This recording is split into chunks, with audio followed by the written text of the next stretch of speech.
Please welcome Democratic National Committee Chair Jamie Harrison and Democratic National Convention Co-Chair Mayor Mitch Landrieu. Welcome back, Democrats!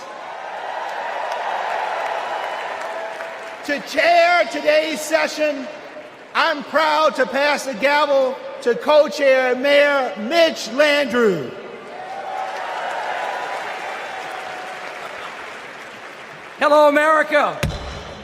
There you go. You want me to do it again? The second in-person session of the 49th Quadrennial National Convention of the Democratic Party will now come to order.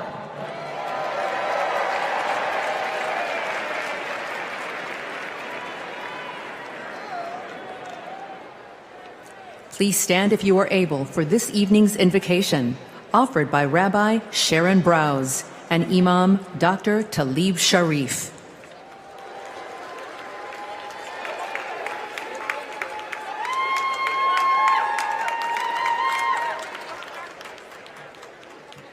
We have gathered together this week to craft a redemption story for America.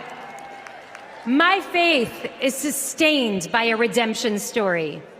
A people beleaguered and bereft, traversing the desert on a journey from degradation to dignity, from darkness to light. Holy One, help us write America's redemption story, a story of ceaseless striving toward a true multiracial democracy, rooted in equal justice, where every person is treated as unique, mighty, and worthy of love. In this story, politics is not a vehicle for repression, bigotry, or personal profit, but a call to service. This story counters extremism with capaciousness and compassion. It rejects the inevitability of war, affirming that every one of us, Muslim and Jew, Christian, Black, White, Latino, AAPI, queer and straight, Israeli and Palestinian, deserves to live in dignity and in peace.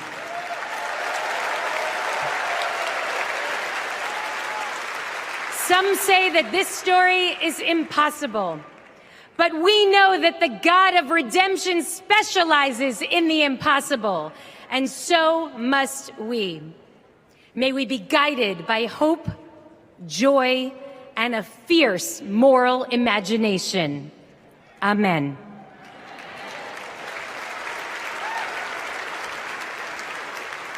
Greetings of peace. We pray that Almighty God, Allah, will bless this historic convention.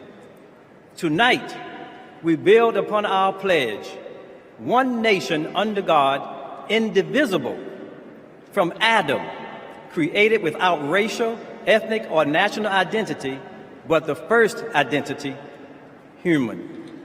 Bless us to embrace our shared identity and diverse expressions of life that contribute to the beauty and strength of our nation of nations, made up of people coming together from every land. E pluribus unum. In moving forward with a bold vision for the future, we pray it will reflect our nation's diversity and intrinsic nature to live together intelligently. Bless our leaders with wisdom to do the right thing, consistent with God's ways, to stand firm against inhumane acts, to treat all humans as the sacred creation of the Almighty.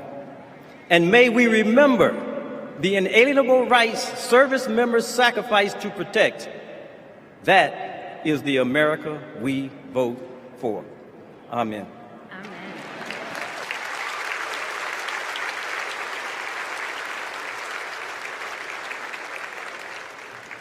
Please welcome Joshua Davis from Virginia to lead us in the Pledge of Allegiance.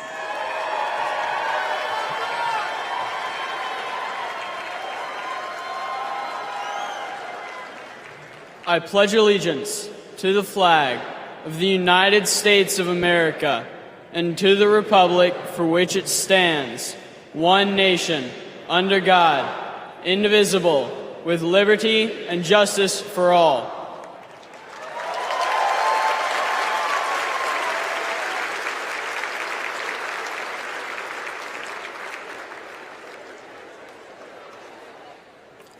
Please welcome Aristotle Garcia Byrne to sing our national anthem.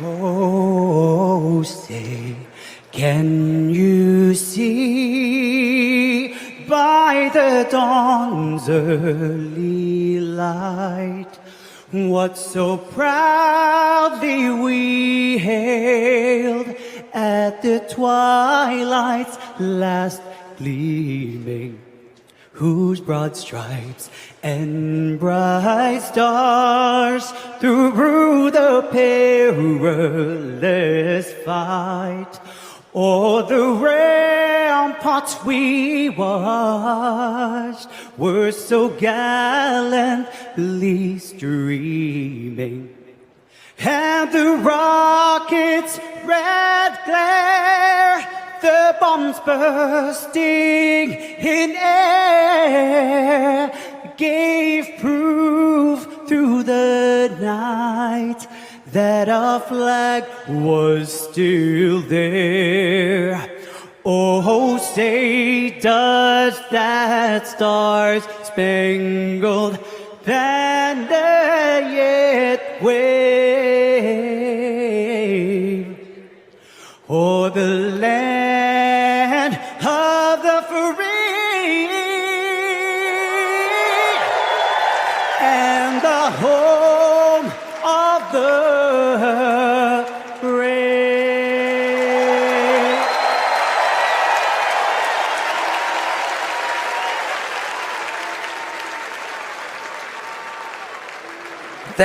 Thank you, Harris. Folks, give it up for Harris one more time.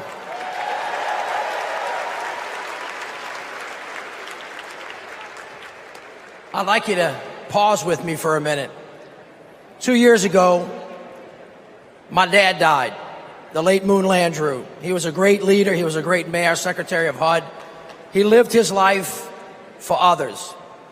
We have lost so many patriots since the last convention. So before we go any further tonight, let's take a moment and join with me and let's remember them all.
Please welcome the chair of the Carter Center and grandson of President Jimmy Carter, Jason Carter.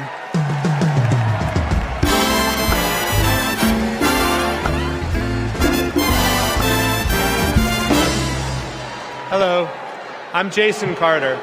My grandfather, President Carter, will have his 100th birthday in October. I call him Pawpaw, and I can tell you that he wishes he could be here tonight. He and my grandmother led their lives with an unwavering faith in God, a respect for human dignity, honesty, and a commitment to loving their neighbors as themselves. Those principles guided them throughout their lives, including during their 4 years in the White House and the 4 decades since. For my grandfather, it was never about fame, recognition, accolades, or awards. His legacy is measured by the lives he has touched and the good he has done. Kamala Harris carries my grandfather's legacy. She knows what is right, and she fights for it.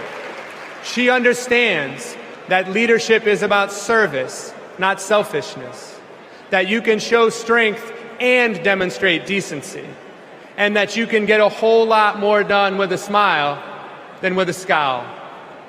Pawpaw is holding on. He's hopeful. And though his body may be weak tonight, his spirit is as strong as ever. My grandfather can't wait to vote for Kamala Harris. She reminds us all that the promise of America remains unchanged. We are one nation, indivisible, with liberty and justice for all. And my grandfather knows that with her as our next president, we will keep that promise. Thank you.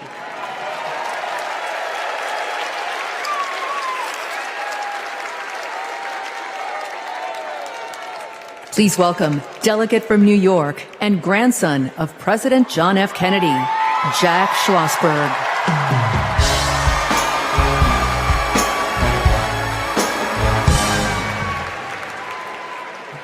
Hi, I'm Jack Schlossberg.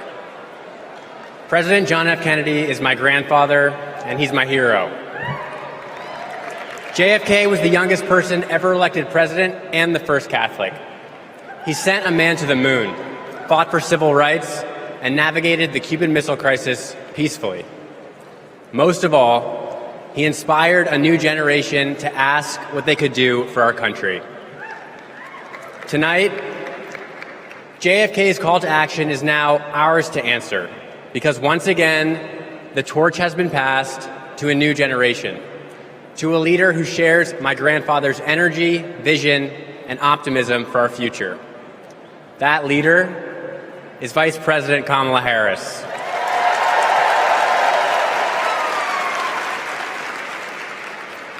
Like President Kennedy, Vice President Harris has dedicated her life to public service.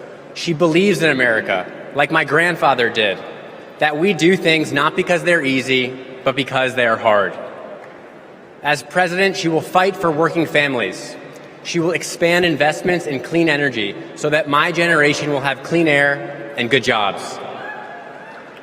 She will defend our freedoms, the freedom for women anywhere in America to make their own healthcare choices, the freedom to be safe from gun violence, the freedom to vote easily and without fear.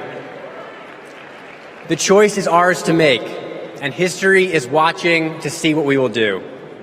Now, let's elect Kamala Harris, the next President of the United States. Thank you.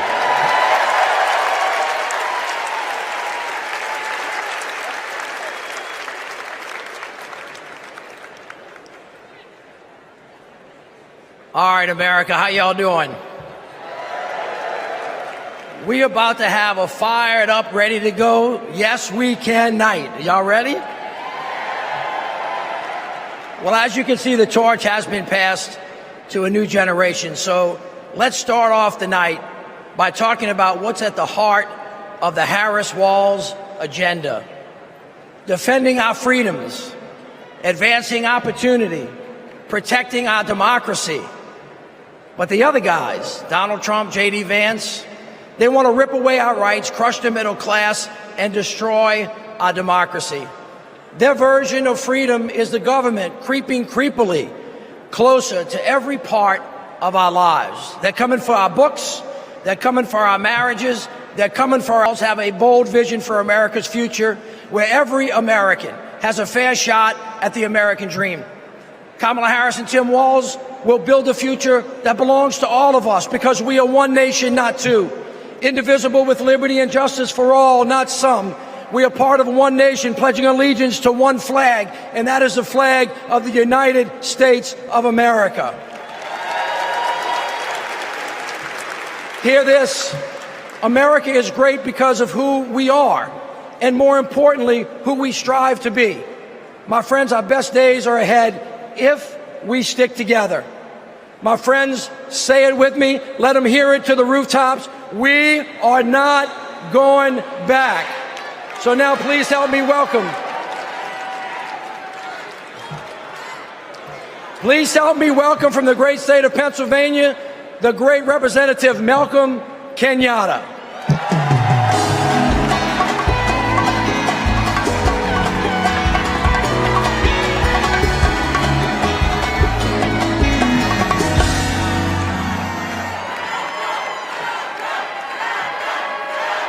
My fellow Americans, my name is Malcolm Kenyatta, a proud son of Pennsylvania. And as you saw, I brought back Trump's Project 2025, all 900 pages of it. And it's interesting because usually Republicans want to ban books, but now they're trying to shove this down our throats. It is a radical plan to drag us backwards, bankrupt the middle class, and raise prices on working families like yours and mine. Under $100 more in federal taxes. No, but there's more. Because on page 465, Project 2025 would stop Medicare from negotiating to lower the price of prescription drugs and capping out-of-pocket costs. And on page 587, Project 2025 would cut overtime pay for hard-working Americans. But my friend, these bad ideas aren't new. As long as we have been fighting to make America work for working families, there have been greedy corporate interests trying to take us back. In 2019, my grandma, a civil rights warrior, called me, her voice cracking, and she said, "I'm so sorry, baby. I'm so sorry. I thought my generation had fixed this. And here you are fighting the same battles." But I want to tell you tonight, my friends, what I said to my grandma. I said, "It's okay, Grandma. It's just our turn. It's just our turn to stand up for working people and to stand up for our nation's promise. It's just our turn to defend our rights and to ensure that democracy doesn't die on our watch. It's our turn."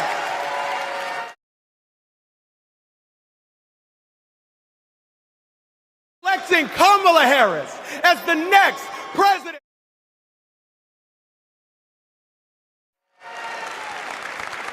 To make history, my friends, by electing Kamala Harris as the next president of the United States of America. God bless you. May God protect our troops.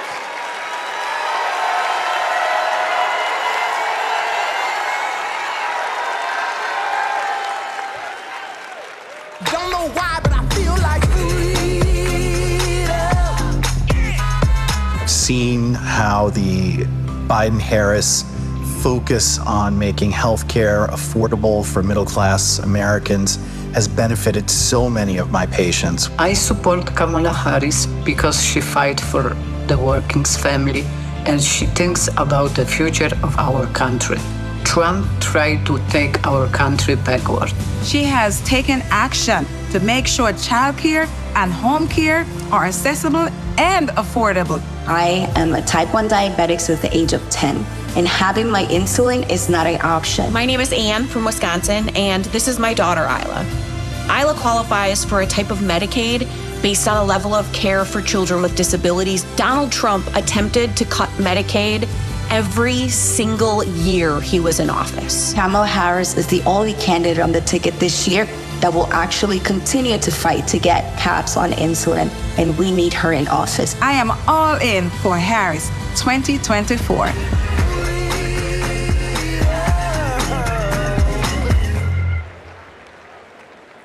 Hailing from the south side of Chicago,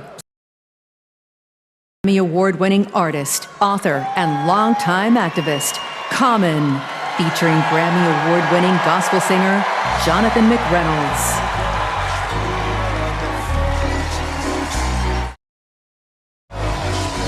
I thank God.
Don't know why, but I feel like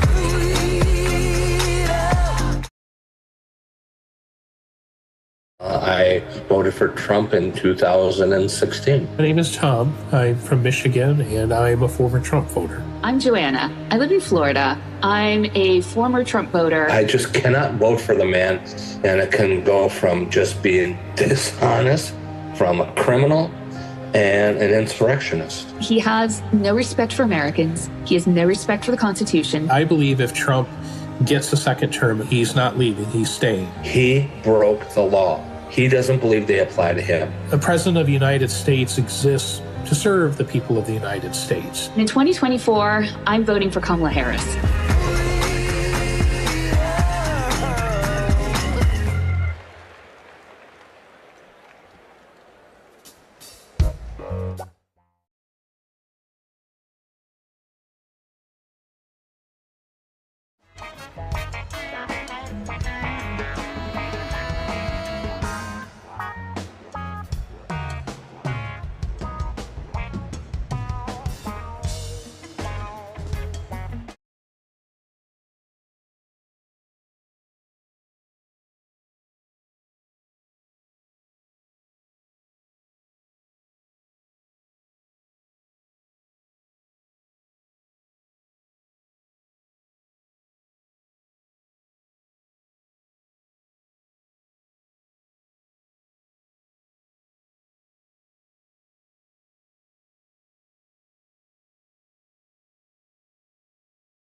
Please welcome Kyle Sweetser from Alabama.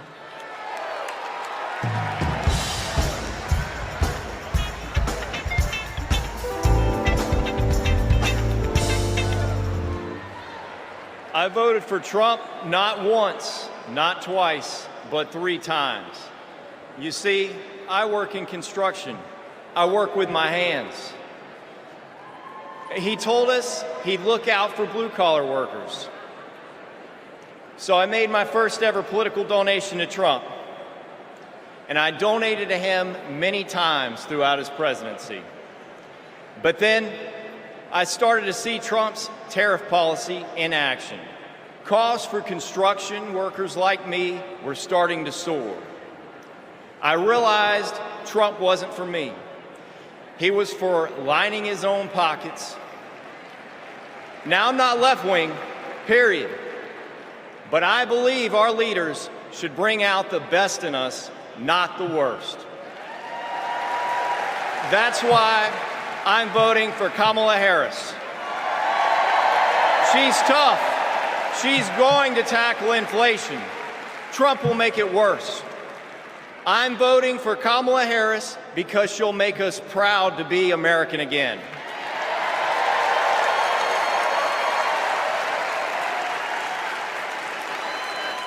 Nobody's ever called me weird. I'm a lot of things, but weird I'm not. The late, great Hannibal Lecter is a wonderful man. You know what I'd do if there was a shark or you get electrocuted? I'll take electrocution every single time. Bing, bing, bing, bing, bing. She said Kamala has one big advantage. She's a very beautiful woman. I'm a better looking person than Kamala. He says, you're not going to be a dictator, are you? I said, no, no, no. Other than day one. I'd like to congratulate Vladimir Putin for having made yet another great deal. Kim Jong-un I had a good relationship with. He's a tough, smart guy. Now, if I don't get elected, it's going to be a bloodbath. Well, they're the weird ones. JD is not at all. The people who are most deranged and most psychotic are people who don't have kids at home. Let's give votes to all children in this country, but let's give control over those votes to the parents of those children. In 4 years, you don't have to vote again. We'll have it fixed so good you're not going to have to vote.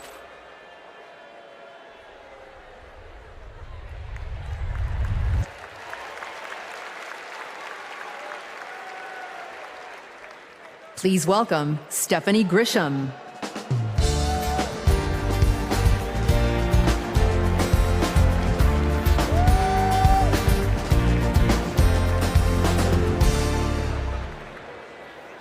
I wasn't just a Trump supporter. I was a true believer. I was one of his closest advisors. The Trump family became my family. I spent Easter, Thanksgiving, Christmas, and New Year's all at Mar-a-Lago. I saw him when the cameras were off. Behind closed doors, Trump mocks his supporters. He calls them basement dwellers. On a hospital visit one time when people were dying in the ICU, he was mad that the cameras were not watching him. He has no empathy, no morals, and no fidelity to the truth. He used to tell me, it doesn't matter what you say, Stephanie. Say it enough and people will believe you. But it does matter. What you say matter, and what you don't say matters. On January 6th, I asked Melania if we could at least tweet that while peaceful protest is the right of every American, there's no place for lawlessness or violence. She replied with one word, no. I became the first senior staffer to resign that day. I couldn't be part of the insanity any longer. When I was press secretary, I got skewered for never holding a White House briefing. It's because, unlike my boss, I never wanted to stand at that podium and lie. Now here I am, behind a podium, advocating for a Democrat. And that's because I love my country more than my party. Kamala Harris tells the truth. She respects the American people, and she has my vote. Thank you.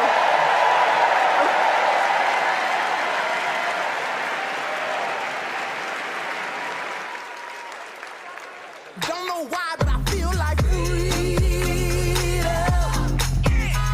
At our 12-week ultrasound, our worst nightmares came true. The baby had stopped growing, but my body had not let go. I was told I was not eligible for any treatment at that point. The Dobbs decision was official and abortion was banned. In 2021, I needed an abortion.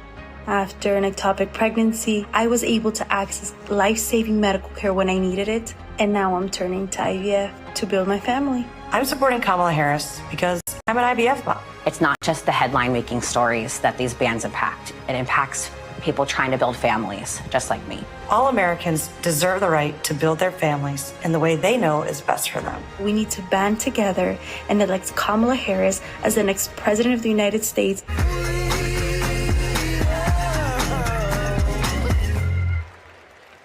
Please welcome Nabella Noor.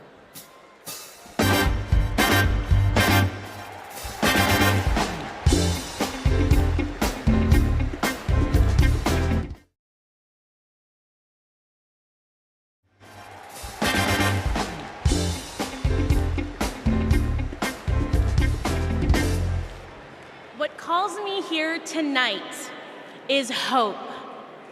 As a woman who has struggled with fertility, I have not always been hopeful, but today I am. I'd always dreamt of motherhood, and coming from a large Bangladeshi American family, I imagined it'd be easy. It wasn't. My husband and I tried to conceive. We failed. We tried and failed again and again and again for 6 long years. Finally, I got pregnant. We were overjoyed, but then I miscarried. I was devastated. It was only after sharing my story online and hearing from women about their experiences with IVF that I felt a tiny glimmer of hope. So I started the IVF process. But just a few weeks before my egg retrieval, I learned I was pregnant. Today, we have 2 beautiful daughters. But this is not everyone's ending. For many women, IVF is the only choice. That choice and more is at stake in November. The freedom to plan your family, the hope of having a family at all. I'm here to stand with everyone fighting for our reproductive freedoms, because my daughters and yours deserve every option, every hope, every possible future. To anyone listening who is struggling to start a family, you are not alone. We will not let you lose hope.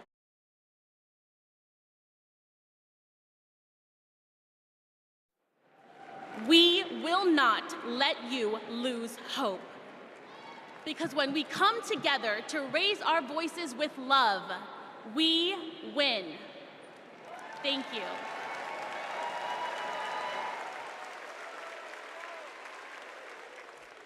Please welcome Michigan Senator Gary Peters.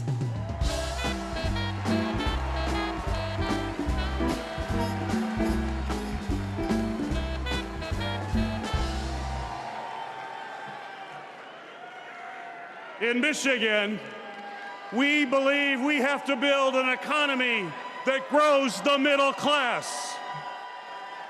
And we know that when unions succeed, all workers win.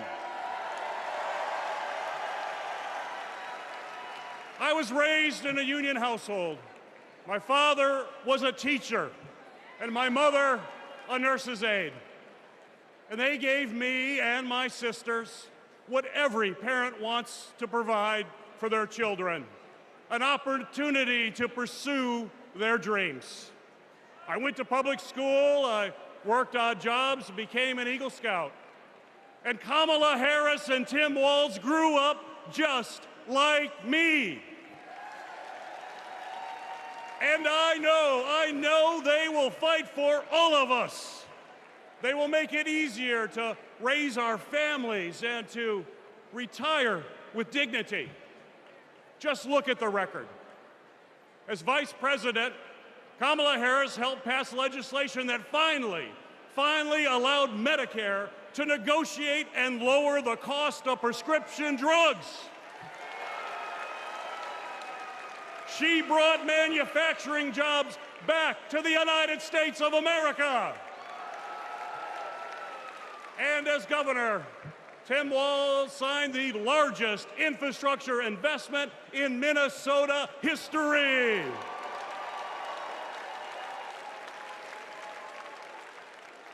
And on the other hand, we have Donald Trump and J.D. Vance. And let's be clear.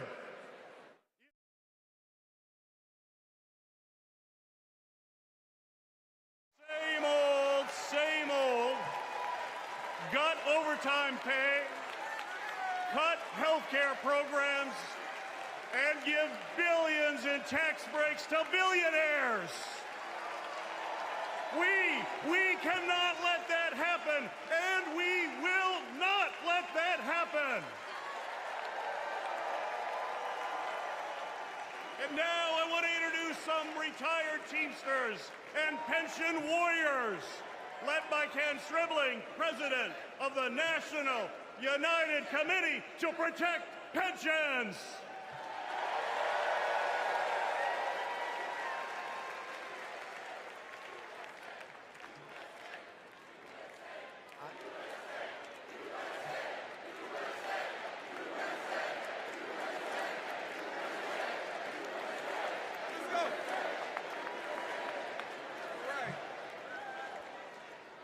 I am Kenneth Stribling, a proud retired Teamster from Local 200 in Milwaukee, Wisconsin.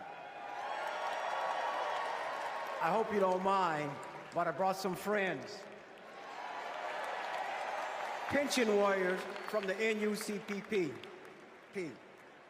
I found out in 2025 my monthly pension benefit was going to be reduced in half. Not long after that, my wife, Beverly, was diagnosed with terminal cancer. I didn't know how we were going to make it. So I went to a retirees meeting in the basement of a small church. At that moment, I knew we were not going to go down without a fight. Beverly made me promise never to quit until we made this right. So we organized a nationwide grassroots movement.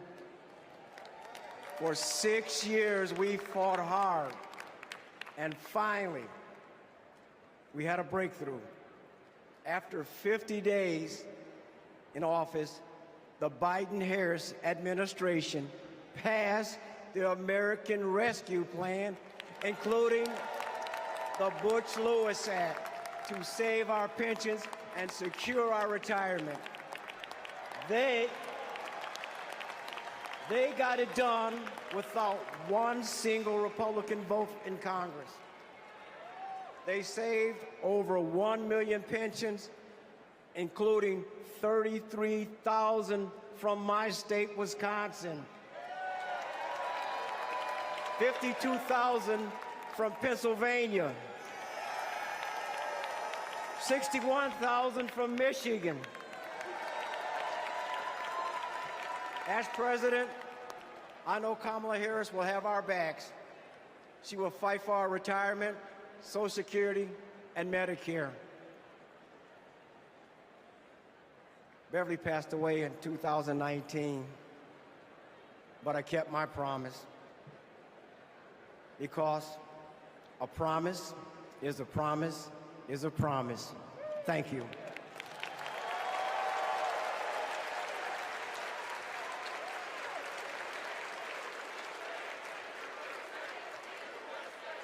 For years, Big Pharma has often inflated the price of life-saving medications, and millions of Americans have suffered as a result.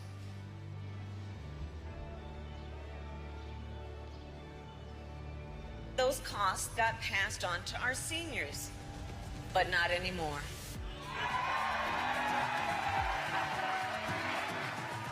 It was because of them that we have insulin for $35 compared to $687. What a gift. This $35 is life-changing for us. The beauty of it is it's fixed. Everything else goes up, but it stays the same. I have more discretionary income, 20, 30 bucks a month more. His wife and I can go to the pub and have a burger and fries. I can afford my rent. I can afford to feed my children. I can afford my insulin. It's saving me a couple $1,000s a year, which is several trips to visit the grandkids. I am looking forward to that lifestyle where I can travel and be able to enjoy my grandchildren and maybe great-grandchildren. It meant I could enjoy life. President Joe Biden and Vice President Kamala Harris will be in Maryland this afternoon to unveil a new plan cutting prescription drug costs. 10 popular drugs are affected by this, including cancer, diabetes, heart disease, and blood clot medications. Seniors will save roughly $1.5 billion in out-of-pocket costs next year. With Kamala Harris, I feel so hopeful. I feel the future of America will be good.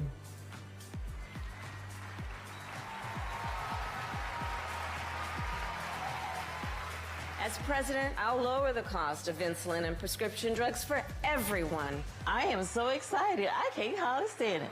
We're going to only go forward. We can't go back.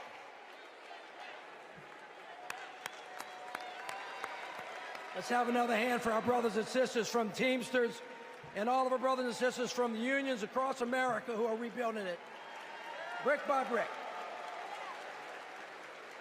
I mean, after that, what do you talk about? Kamala Harris wants to throw a little bit of dirt. So here we go. After years of dead ends and broken promises, President Biden and Vice President Harris brought Republicans and Democrats together to actually get something done. Trump promised Infrastructure Week but never built anything. But this time, the Biden-Harris administration is actually breaking ground, and we're starting to turn dirt, ushering in an infrastructure decade. All I see is possibilities ahead.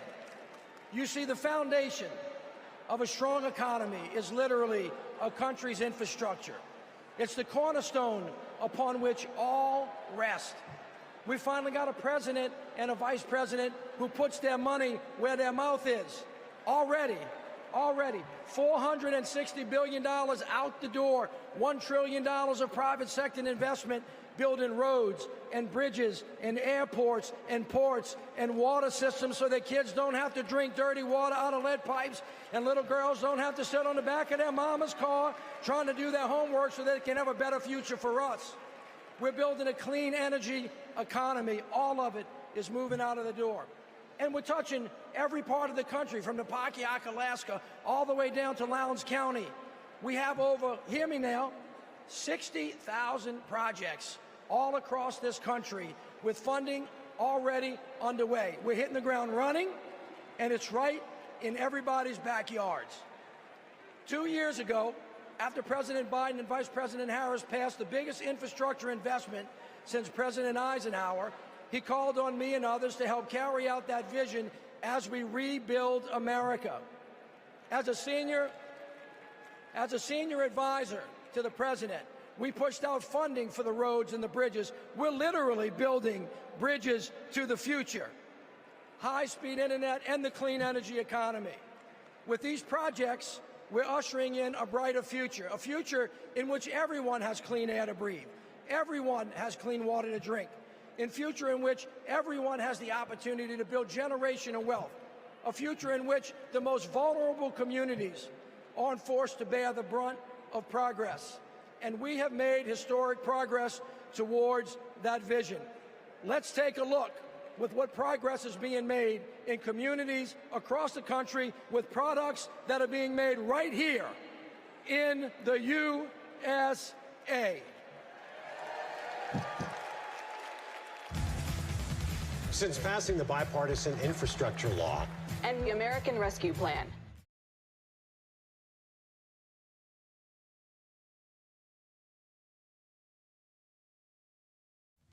Since passing the bipartisan infrastructure law And the American Rescue Plan. The Biden-Harris administration is putting billions of dollars into cities and counties across the country over the next 5 years. I want to particularly thank the mayors of America. You make things work. Thanks to the Biden-Harris administration, the city of Phoenix has a much greener bus fleet. In San Antonio, we're building the airport of the future in the heart of our city. Until 1970, Scranton and New York were connected by passenger rail. And within 5 years, finally, we're getting that connection back. Our vision is to create a truly multimodal city, a city where people can walk, ride public transportation, or ride a bike to get to their destination. Our city is able to create over 2,000 jobs and move our transit system into the future.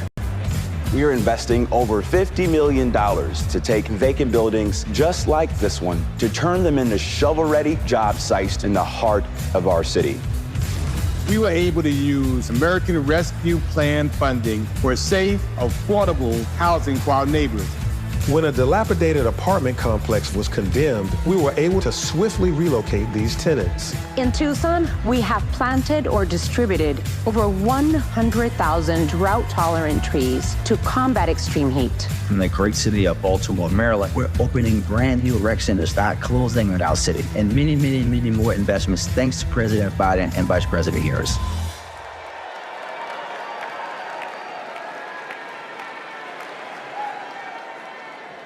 All right, everybody, what a way to start. But you ain't seen nothing yet. We got a great night planned, and it all starts off, all of you get to participate in this, in the roll call. It starts off with something unlike anything you've ever seen. So look, stick around. We're going to be right back at you.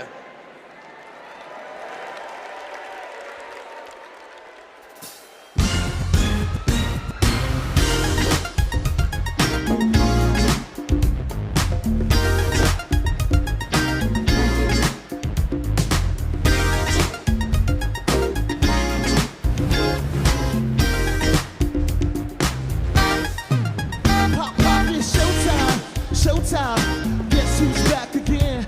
Oh, they don't know, I bet they know as soon as we walk in. Wearing Cuban links, designer minks, Inglewood's finest shoes.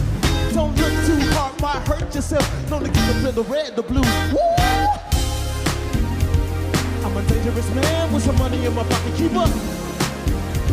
So many pretty girls around me and they're raking up the rocket, keep up. Don't be mad, fix your face, I thought they all be checking, keep up. Players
would appreciate if everyone, please, wherever you are, regarding your seat or somewhere else, stand still, look into the camera in the center platform of the press, and hold your hands in the front, please. Do not move. The camera is going to start in about 22 seconds. Please do not move. There are some moving in the hall. Please, wherever you are, stay right there. You're going to make other people glare. Please hold it right there. I greatly appreciate that. Digital right now. Please do not move.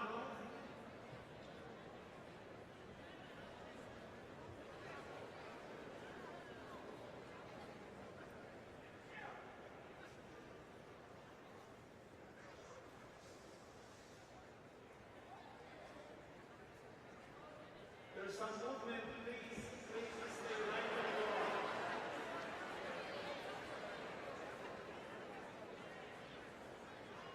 Right there, sir, please keep your hands down. I appreciate that. This is your photo. I'm moving, damn it!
Do not move.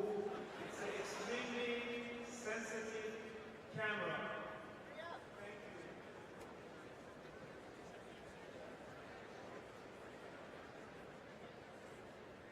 Please hold.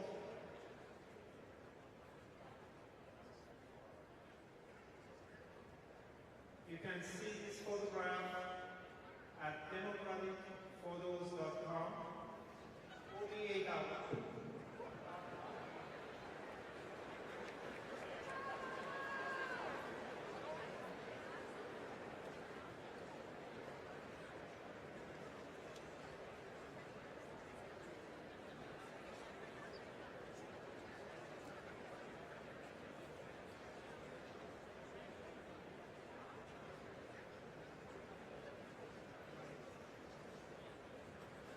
I congratulate all of you.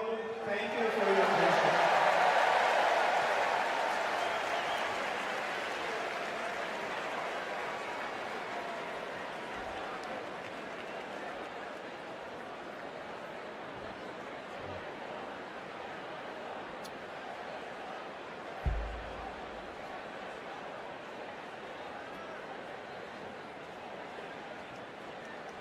Delegates and guests, please put on your wristbands at your seats.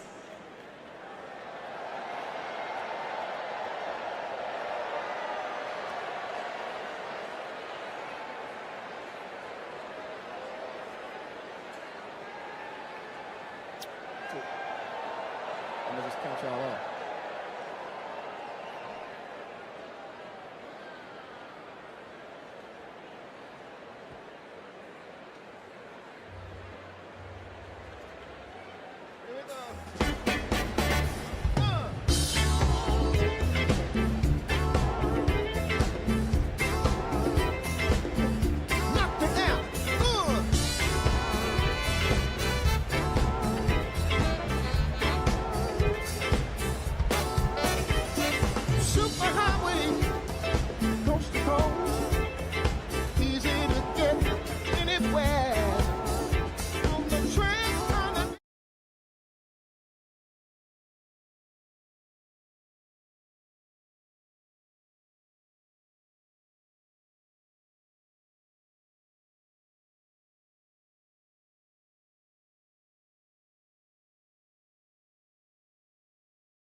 Well, good evening, delegates.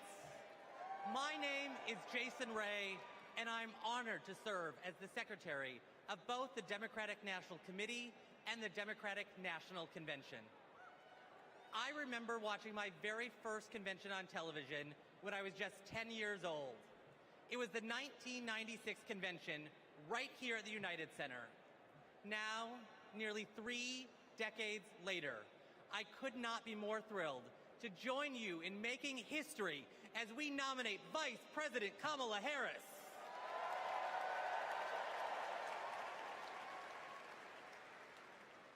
Pursuant to our convention rules, we will now proceed with a celebratory roll call vote for the Democratic Party's candidate for the 47th President of the United States of America.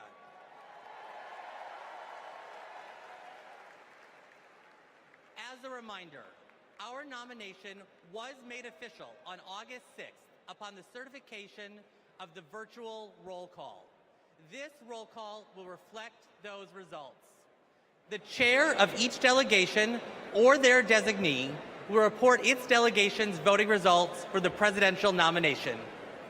Pursuant to the rules, the roll call will follow the alphabetical order of the states, with the District of Columbia and Puerto Rico, the territories, and Democrats abroad treated as states for the purposes of the alphabetical roll call. Delegates, are you ready? Let me hear you. Ladies and gentlemen, my name is DJ Cassidy, and I'd like to welcome you all to the Democratic National Convention roll call. Now we're going to pass the mic from state to state so that all our voices are heard all around the nation. But first, let me pass it back to Secretary Ray to get the celebration started.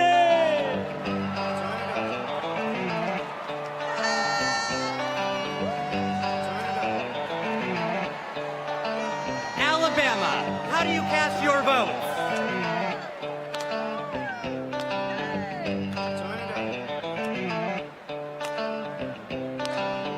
Alabama passes. Delaware, how do you cast your votes? On behalf of the great state of Delaware, home of our beloved 46.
From the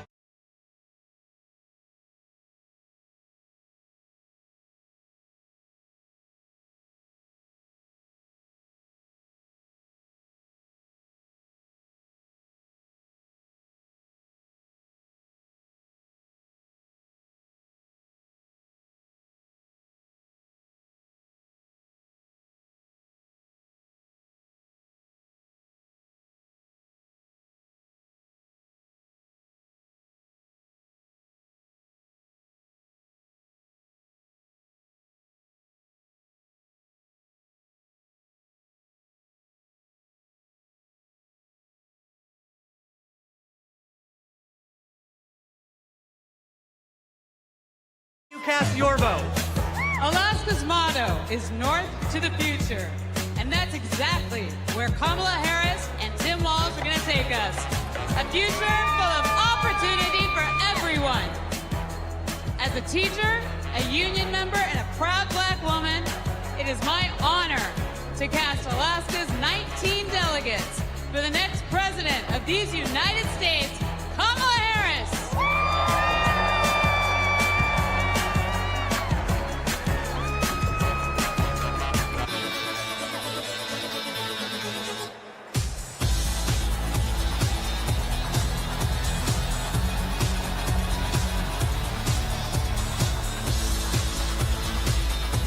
American Samoa, how do you cast your vote?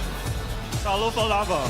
Here in American Samoa, faith, service, and community are everything.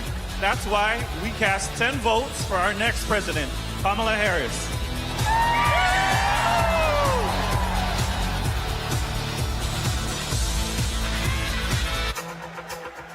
Now, once again, my name is DJ Cassidy, and this is the DNC roll call. So let's pass the mic around the nation.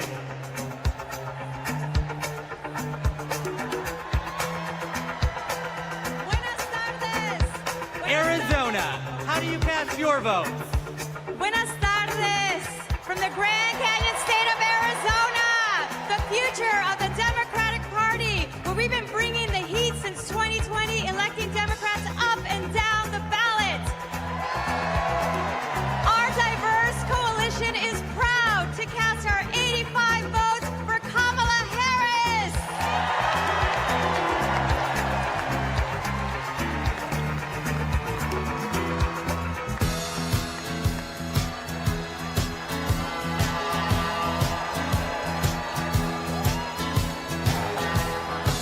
Arkansas, how do you cast your vote? On behalf of the great state of Arkansas, home of American legends Johnny Cash and Sister Rosetta Tharpe, home of the trailblazing civil rights leaders Daisy Bates and the Little Rock Nine, and home of the birthplace of President William Jefferson Clinton, who inspired all of us in a place called Hope. Arkansas casts our votes for Vice President Kamala Harris and Governor Tim Walz.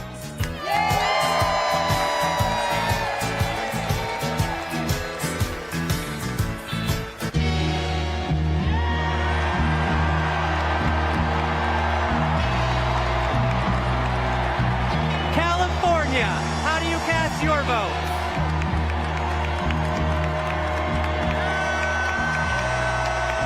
Mr. Secretary, the great state of California passes at this time. California passes.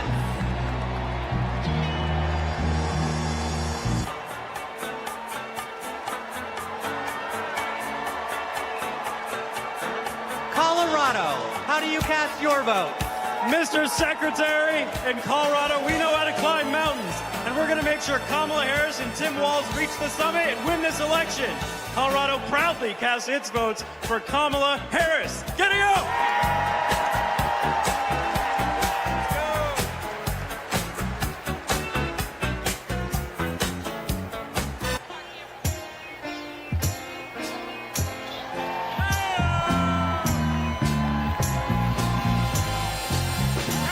Connecticut, how do you cast your vote? Connecticut, the Constitution state, home of the submarine, home of the jet engine, home of the Yukon Huskies slam dunk, home of Keith Richards lead guitar. We vote. Tonight, we cast 73 votes and one president for the first female president of the United States of America, Kamala Harris.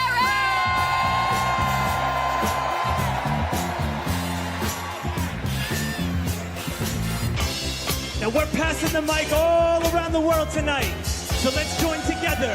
Here we go, here we go, here we go. Let's go!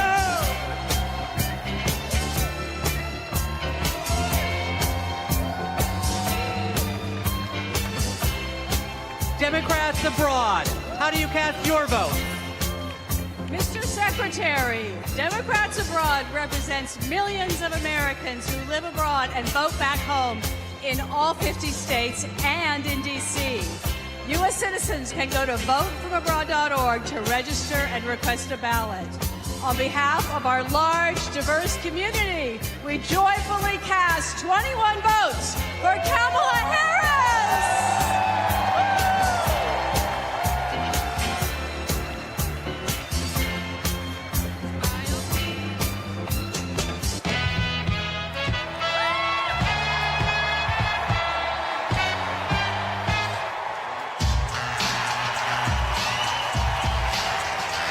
The District of Columbia, how do you cast your vote?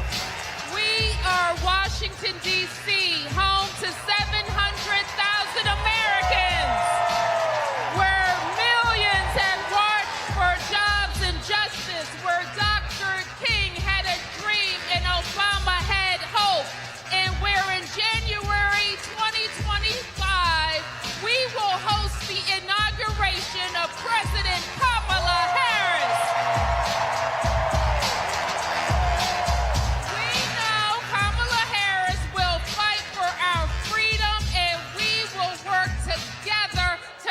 Washington, D.C., the 51st state. The District of Columbia is proud to cast its 51 votes for the next president of the United States, Kamala Harris.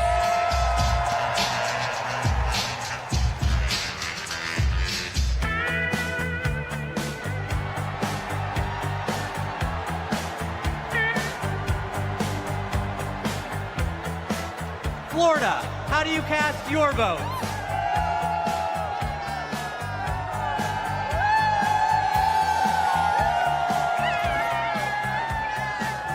Florida is worth fighting for. That's why we're fighting back against Project 2025 and Republican extremism.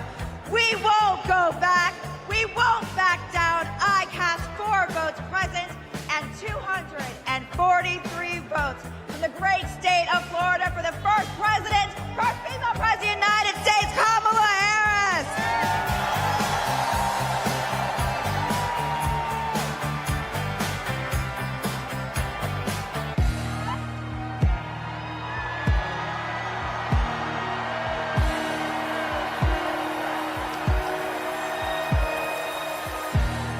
Georgia, how do you cast your vote?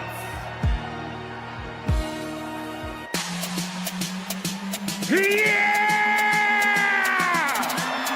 Ladies and gentlemen, we are here tonight to officially nominate Kamala Harris for president. Bob, get loud, another round of shots. Turn out for what? Turn out for what? Hey, turn out for what? Yeah! Turn out for what? Let's go, let's go! Turn out for what? Hey, everybody get your hands up! Hey, everybody get your hands up! Hey, everybody get your hands up! Now, say, we're not going back! We're not going back! We're not going back! We're not going back! D.P. Harris! Come to the wall! D.P. Harris!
Pursuant to the convention rules of procedure, Vice President Kamala Harris has been invited to make an acceptance speech, which she will give on Thursday, August 22nd. But now, a special surprise. It's my pleasure to introduce our party's official nominee for President of the United States, live from my home state of Wisconsin, Vice President Kamala Harris.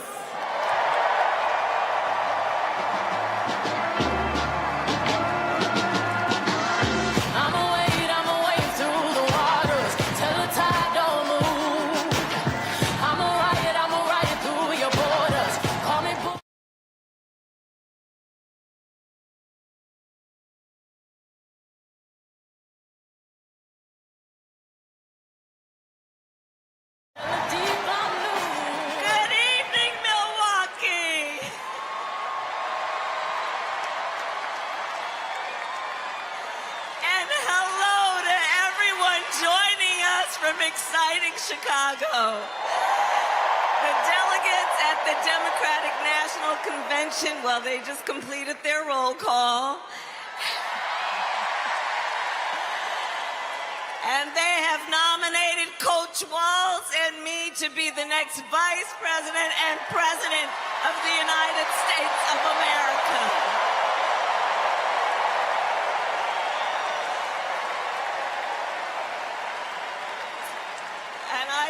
Everyone there and here for believing in what we can do together.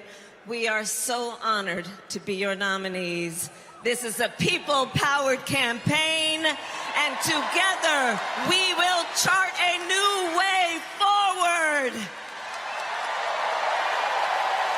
A future for freedom, opportunity, of optimism and faith. So to everyone in Chicago and across America, thank you. Thank you. Thank you. And you're going to hear from our wonderful second gentleman shortly. I'll see you in 2 days, Chicago.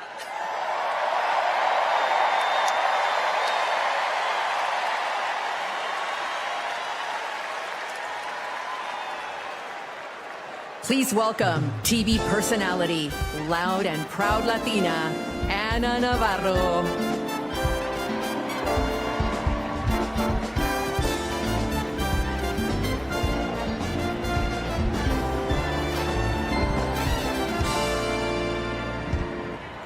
Buenas noches, Chicago. So tell me, are you excited? Wow, what energy, what a moment. I have to tell you, I will never stop being the little refugee girl who came to this country at the age of 8. Thank you for inviting me to be here. Welcome to the second night of the Democratic National Convention. Let me tell you about the Kamala Harris I know. She is legitimately a joyful, optimistic leader. She cares about policy, yes, but she also cares about people and how that policy affects real people, not just the members of Mar-a-Lago. And you know what else? Kamala Harris, she likes dogs.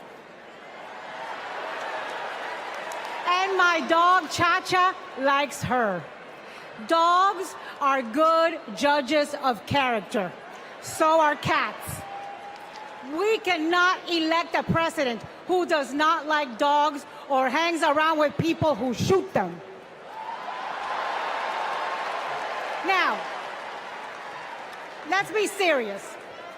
Donald Trump and his minions call Kamala a communist.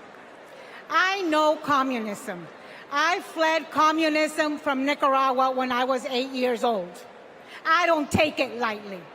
And let me tell you what communist dictators do. And it's never just for one day. They attack the free press. They call them the enemy of the people, like Ortega does in Nicaragua. They put their unqualified relatives in cushy government jobs so they can get rich of their positions, like the Castros do in Cuba.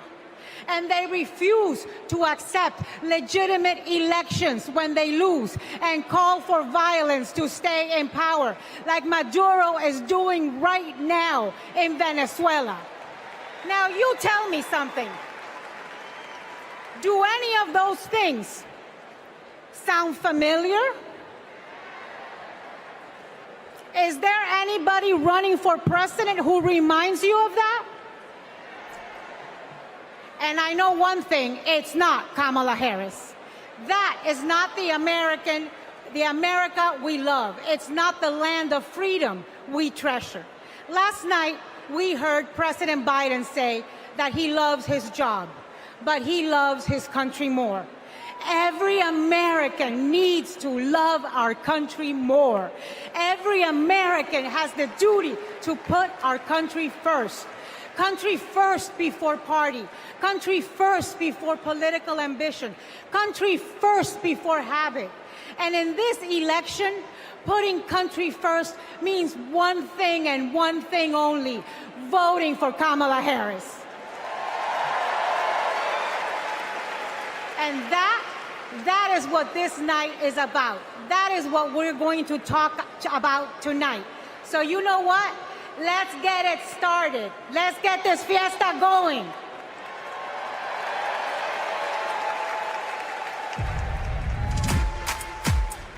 The ayes are 50, the nays are 50. The Senate being equally divided, the Vice President votes in the affirmative, and the nomination is confirmed.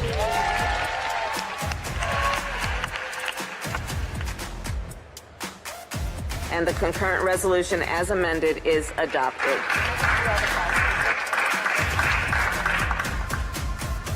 The Vice President votes in the affirmative, and the motion to proceed is agreed to. On this vote, the yeas are 50, the nays are 50. The Senate being equally divided, the Vice President votes in the affirmative, and the bill as amended is passed.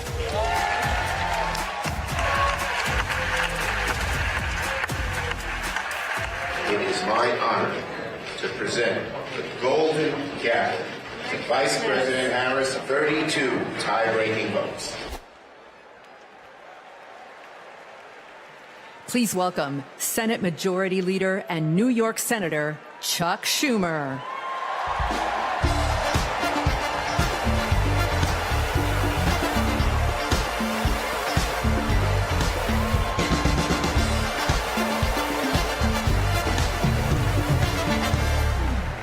Everybody, wasn't that a great roll call?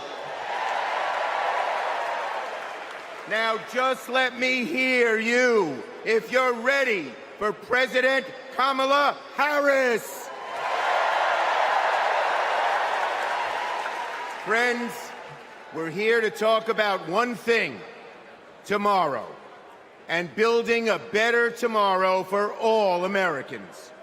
This November, we can choose a brighter, a fairer, a freer future, or we can relive the dark night of Trump's American carnage. Only one candidate will move America forward: Kamala Harris. Vice President Harris has been the best partner Senate Democrats could ever have asked for. Under her and President Biden's leadership, Senate Democrats lowered prescription drug prices and created millions of good-paying American jobs. I worked with Kamala Harris when she was Senator Harris. I saw a leader who was fearless, who stood up for middle-class families like the one she was raised in, who focused on things that really mattered: helping parents raise their kids, safe neighborhoods, safe schools, and building an opportunity economy that gives everyone a shot at the American dream. She will lead America forward into a brighter future. But she can't do it alone. She needs a Democratic majority in the Senate of the United States. Now, my friends, 2 years ago, the naysayers said Senate Democrats stood no chance in the midterms. I told them, just you wait. We're going to keep the Senate and maybe pick up a seat or two, and that's exactly what happened. Well, ladies and gentlemen, my good friends at this convention, I am telling all of you now, we're going to hold the Senate again, and we're poised to pick up seats.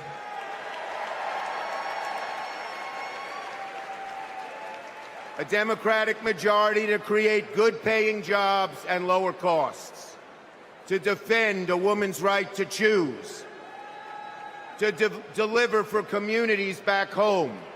Our senators are doing it, like Jackie Rosen, delivering high-speed rail for Nevada, John Tester, bringing high-tech jobs to Montana, and Bobby Casey and Sherrod Brown and Tammy Baldwin and Martin Heinrich fixing bridges in Pennsylvania and Ohio and Wisconsin and New Mexico. We also have amazing candidates. Ruben Gallego, Angela Alsobrooks, Andy Kim, Alyssa Slotkin, Lisa Blunt, Rochester, Colin Allred, Debbie Mucarsel-Powell. And folks, listen to this. More than half of our candidates are candidates of color. We're making the Senate look like America. Now let's compare that with Senate Republicans. Senate Republicans pretend to care about middle-class families, but they voted no on expanding the child tax credit, and J.D. Vance didn't even show up to vote. Senate Republicans pretend to care about the border, but they voted no on the strongest border bill in a decade. Republicans tend to care about freedom, but they voted no on a woman's right to choose. No to safeguard IVF. No to birth control. That is just a taste of their extreme agenda. Is that what we want for America? Do we want a Republican Senate that assaults reproductive freedoms? Do we want a Republican Senate that cuts taxes for the rich, rigs the game for big oil and big pharma? Well, folks, the choice is ours. Now, let me close on a personal note. As the highest-ranking Jewish elected official in American history, I want my grandkids and all grandkids to never, never face discrimination because of who they are. But Donald Trump, this is a guy who peddles anti-Semitic stereotypes. He even invited a white supremacist to Mar-a-Lago. And unfortunately, his prejudice goes in all directions. He fuels Islamophobia and issued a Muslim ban as president. Tonight, folks, I am wearing this blue square to stand up to anti-Semitism, to stand up to all hate.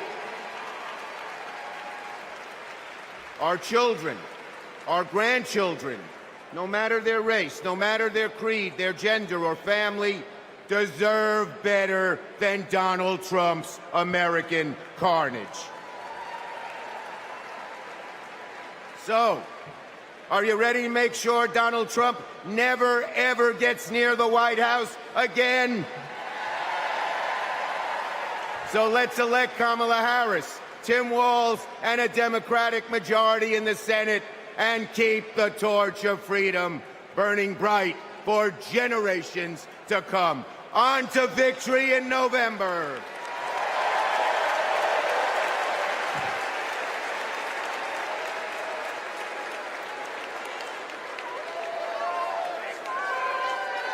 Together, we will build what I call an opportunity economy.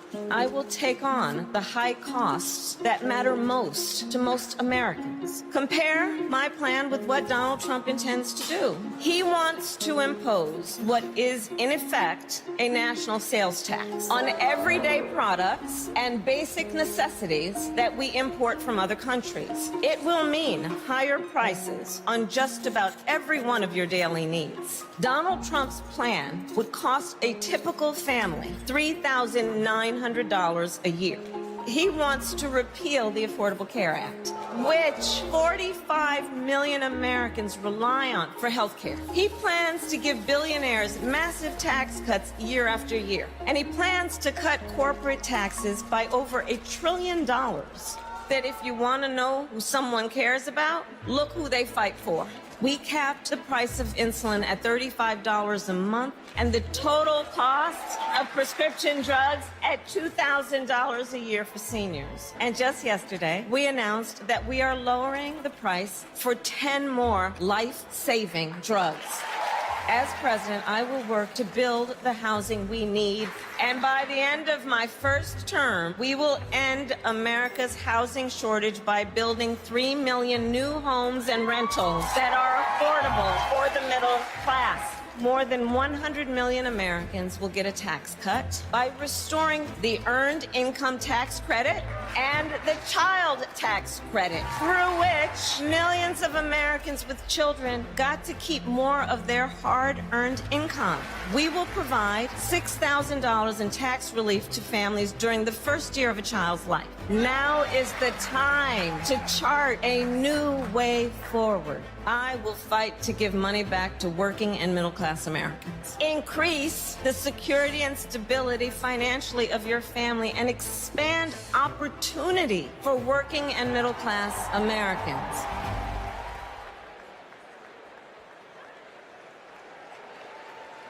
Please welcome Vermont Senator Bernie Sanders.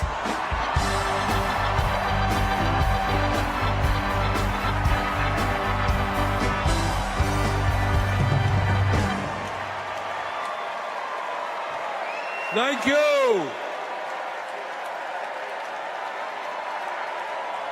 Thank you. My fellow Americans, it is an honor to be with you tonight because we're laying the groundwork for Kamala Harris to become our next president. And let me tell you why that is so important. I want you all to remember where we were 3.5 years ago. We were in the midst of the worst public health crisis in 100 years and the worst economic downturn since the Great Depression. 3,000 Americans were dying every day, and our hospitals were overwhelmed with COVID patients. All across the country, businesses were shutting down. Unemployment was soaring. Workers were losing their health insurance. Schools were closing. State and city budgets were running out of money. People were being evicted from their homes. Children in America were going hungry. That was the reality the Biden-Harris administration faced as they entered the Oval Office. a nation suffering, a nation frightened, and people looking to their government for support. And within 2 months of taking office, our government did respond.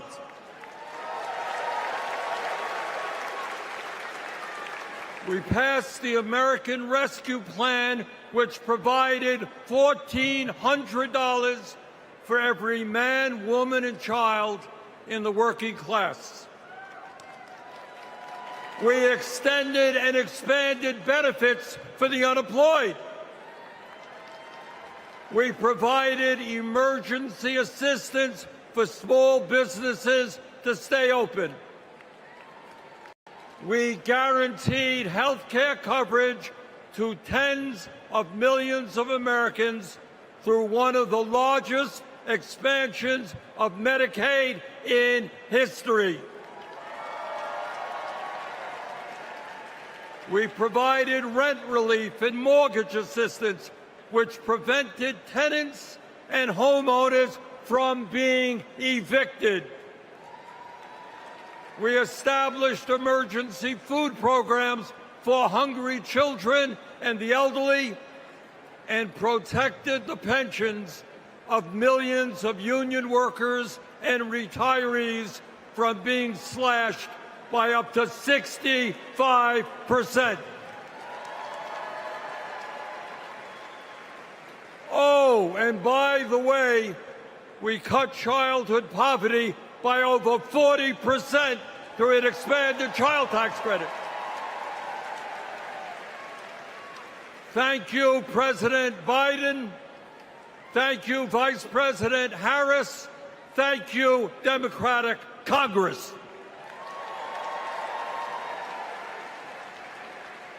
Now, I say all of this not to relive that difficult moment, but to make one simple point. When the political will is there, government can effectively deliver for the people of our country. And now we need to summon that will again, because too many of our fellow Americans are struggling every day to just get by, to put food on the table, to pay the rent, and to get the health care they need. Brothers and sisters, bottom line, we need an economy that works for all of us, not just the billionaire class.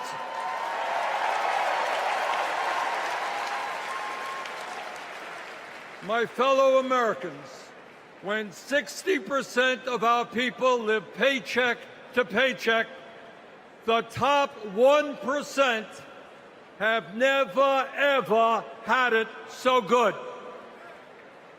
And these oligarchs tell us we shouldn't tax the rich. The oligarchs tell us we shouldn't take on price gouging. We shouldn't expand Medicare to cover dental, hearing, and vision. And we shouldn't increase Social Security benefits for struggling seniors. Well, I've got some bad news for them.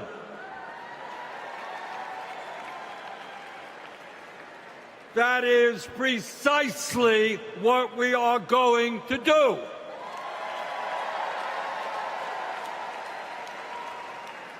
And we're going to win this struggle because this is precisely what the American people want from their government. And my friends, at the very top of that to-do list is the need to get big money out of our political process.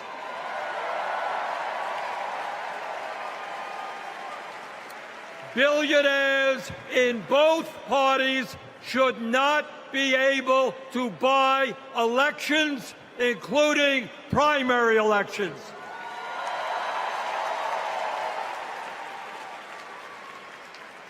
For the sake of our democracy, we must overturn the disastrous Citizens United Supreme Court decision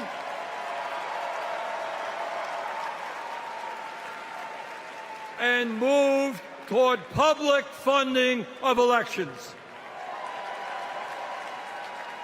And let me tell you what else we must do.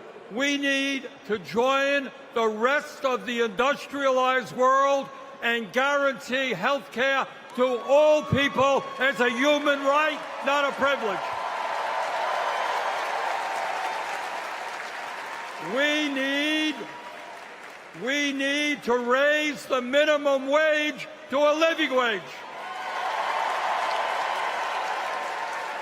We need to pass the PRO Act so that workers can organize in unions and gain the decent pay and benefits they deserve. We need to strengthen public education, raise teachers' salaries, and make sure that every American, regardless of income, receives the higher education he or she needs. We need to take on Big Pharma and cut our prescription drug cost in half so that we no longer pay any more than other countries. Joe and Kamala made sure that no senior in America pays over $35 a month for insulin. We need to make sure that reality is true for every American. I look forward to working with Kamala and Tim to pass this agenda.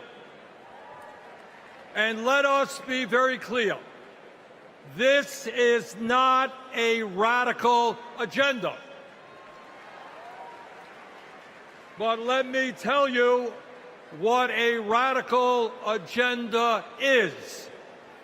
And that is Trump's Project 2025. At a time of massive income and wealth inequality, giving more tax breaks to billionaires is radical.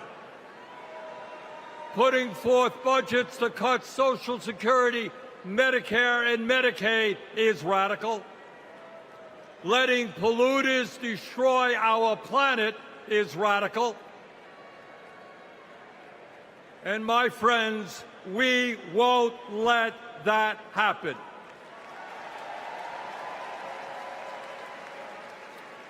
Fellow Americans, in the last 3.5 years, working together, we have accomplished more than any government since FDR. But much, much more remains to be done.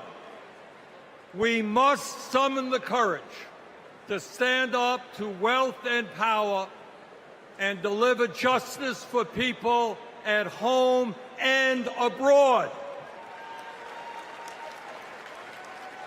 Abroad, we must end this horrific war in Gaza.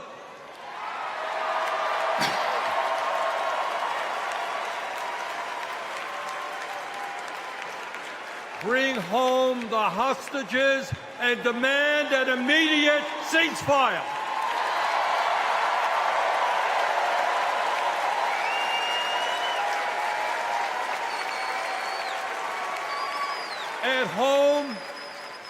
At home right here, we must take on Big Pharma, Big Oil, Big Ag, Big Tech, and all the other corporate monopolists whose greed is denying progress for working people.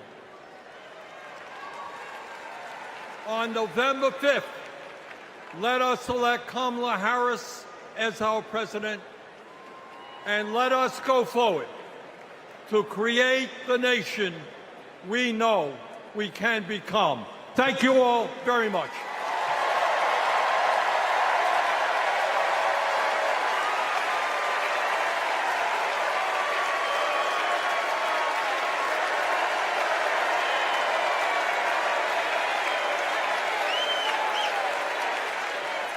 Please welcome Illinois Governor J.B. Pritzker.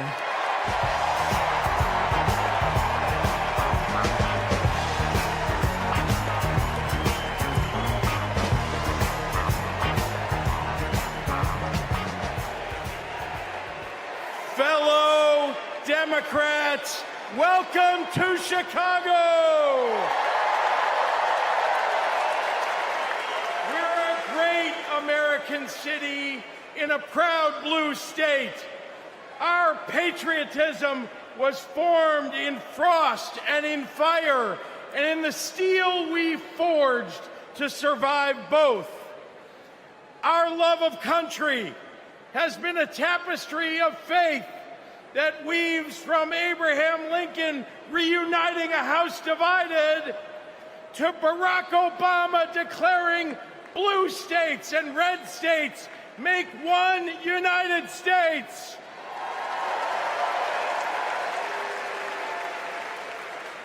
Now, Illinois' presidential pedigree is unmatched.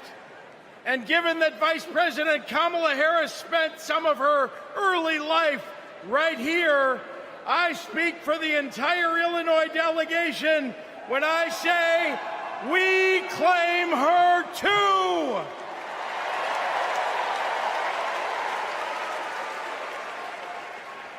Now, one president we will never claim is the con artist the Republicans nominated in Milwaukee last month. Donald Trump once called Chicago embarrassing. To quote a great Chicagoan who won 6 world championships on these very grounds, we take that personally.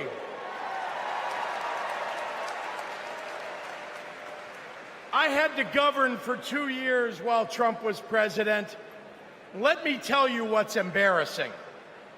In Illinois, we passed a massive bill to fix our roads and bridges. When Donald Trump proposed his own plan, he turned right around and called it stupid. We eliminated the grocery tax. Donald hasn't been in a grocery store since his first bankruptcy. Illinois invested in clean energy and the jobs it brings.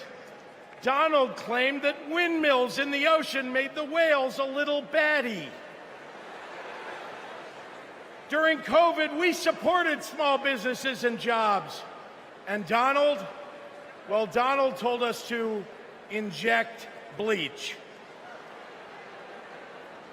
Donald Trump thinks that we should trust him on the economy because he claims to be very rich. But take it from an actual billionaire.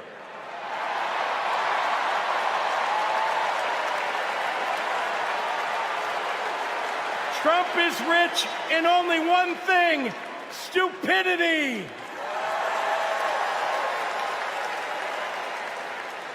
Now, I meet with business leaders all the time, and there's one universal thing they all need: people. They need more workers to fill all the jobs they have. But the anti-freedom, anti-family policies of MAGA Republicans are driving workers away. Here's the thing.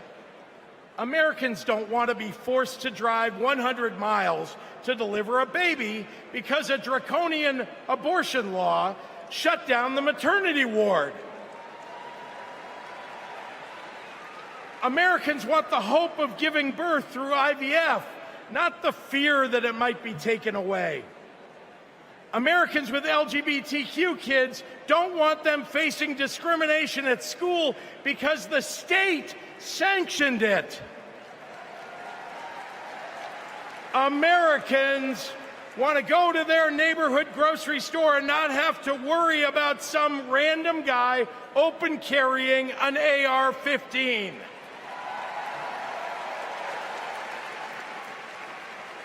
Americans don't want their kids to be taught in history class that slavery was a jobs program.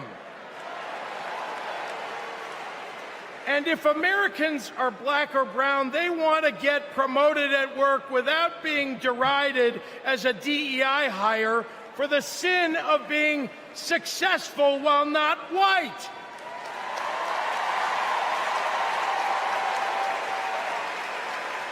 Let's be clear. It's not woke that limits economic growth. It's weird. And these guys aren't just weird, they're dangerous. Democrats are for lower taxes and higher wages, less inflation and more business growth. We just think it's wrong to craft those policies for Elon Musk and not for everyday working people. That includes a secure retirement and good health care. We think the government should help you prosper, not police who you're sleeping with. More than anything, Democrats want economic policies that are kind, not cruel. But Trump chooses cruelty every time. After all, everything he's achieved in his own life has been by hurting someone else. Kamala Harris and Tim Walz, well, they've spent their lives lifting people up, not pushing them down. They know that a White House that leads with kindness looks at someone who is struggling and sees not what they might cost society, but what they might create for it. Americans want policies that give every American a chance to make it to the middle class. They want to grow small businesses, and Democrats want to cut taxes for everyday people. More than anything, Kamala Harris and Tim Walz want a country where we can all live with a little serenity. The serenity that comes with a balanced checkbook, an affordable grocery bill, and a housing market that has room for everyone. And if there's one thing I know about Donald Trump, he's not bringing anyone any kind of serenity. We have a choice, America, between the man who left our country a total mess and the woman who has spent 4 years cleaning it up.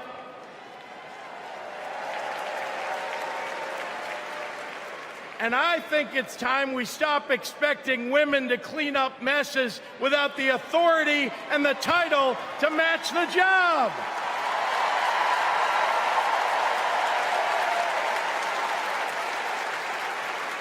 Vice President was a good title for Kamala Harris, but you know an even better one? President of the United States of America. Let's go get 'em!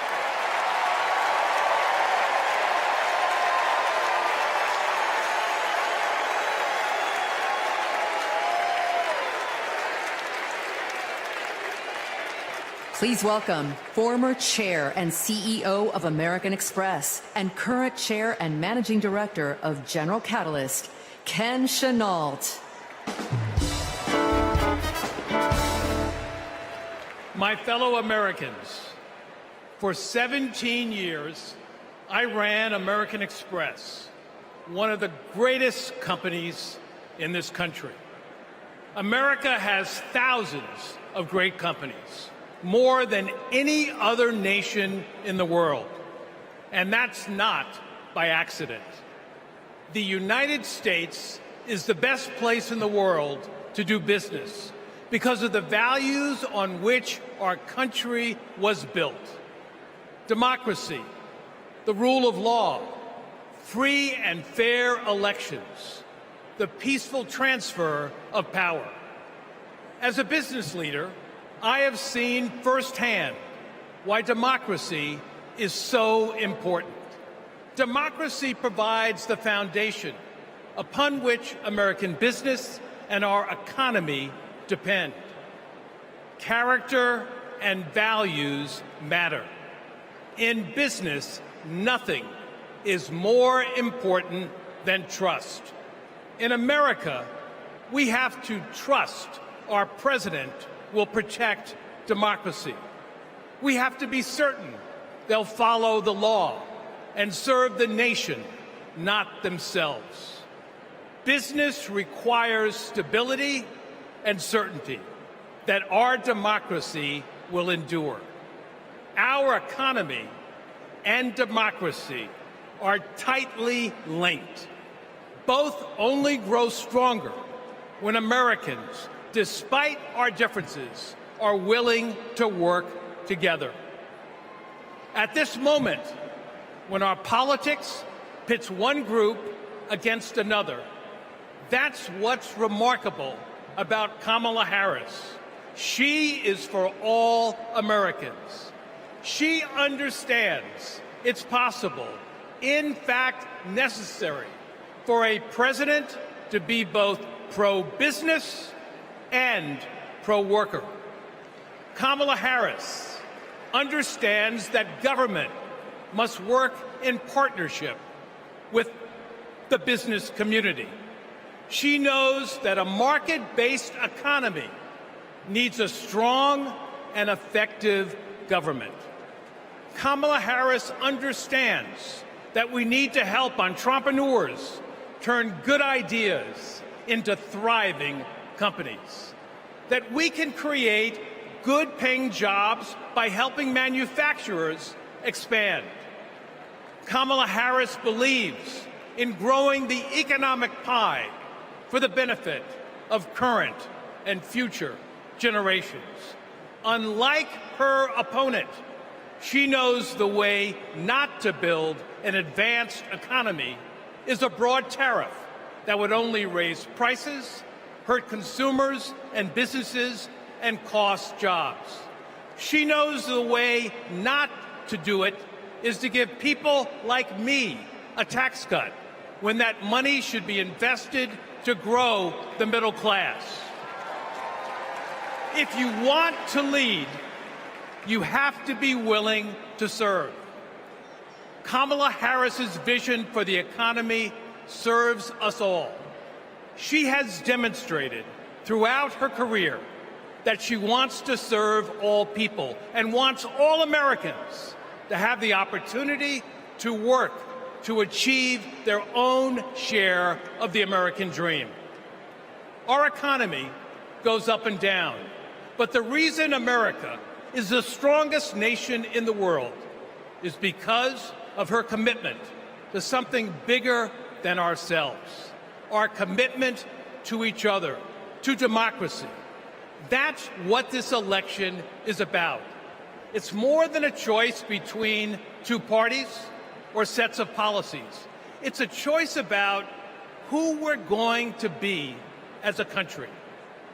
In his words and actions, Kamala Harris's opponent has shown us that he does not believe in our democratic values, and he will seek only to serve himself and his desire for vindication and vengeance. Kamala Harris will face the facts. She will navigate this country, the greatest country in the world, through the inevitable challenges, while also leading with the hope and values that America was founded on. Kamala Harris understands that the role of a leader is to instill hope, to repudiate the merchants of fear, and focus on ensuring that the best days are ahead of us. She believes in America, its principles, the hopes and dreams of our people, and the promise of our future.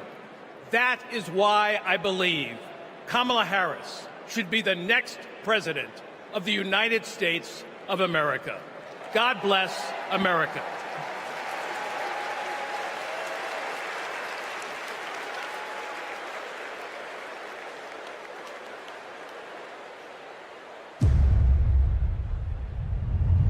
Repeal Obamacare.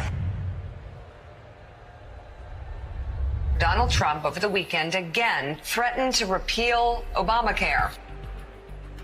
This would lead to Americans having their health insurance taken away. There are about 19 million people with coverage through Medicaid expansion, another 16 million enrolled through the ACA's health insurance marketplaces, and we'd probably be talking about many millions of people becoming uninsured. Biggest worries, losing the safety net of pre-existing conditions coverage. What happens if you lose this insurance? Our son would die.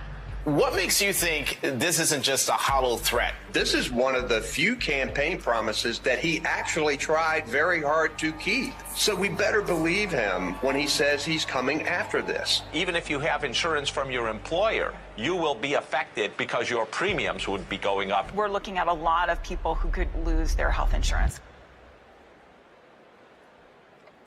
Please welcome New Mexico Governor Michelle Lujan Grisham.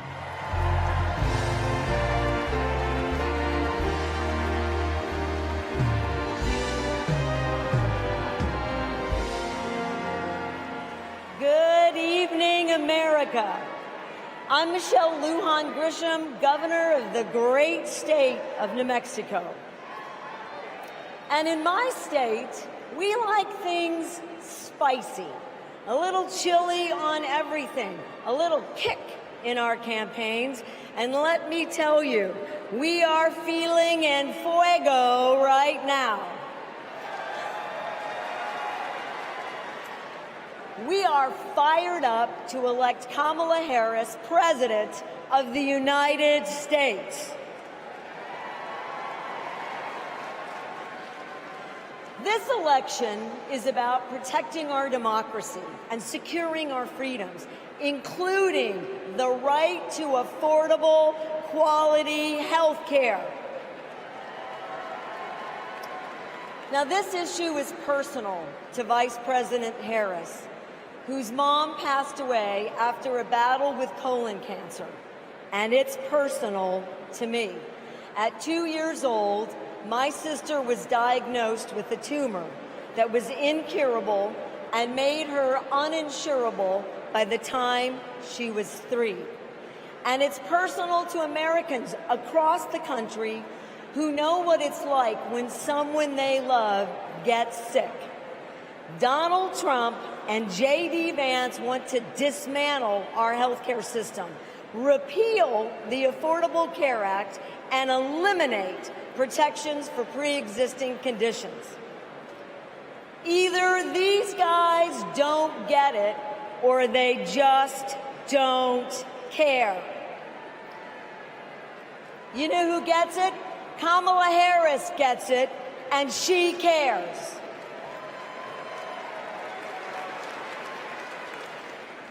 As Attorney General, she took on drug companies that jacked up prices and hospitals that overcharged patients. And when Republicans tried to kill the Affordable Care Act, she stood up in the Senate, voting not just no, but hell no.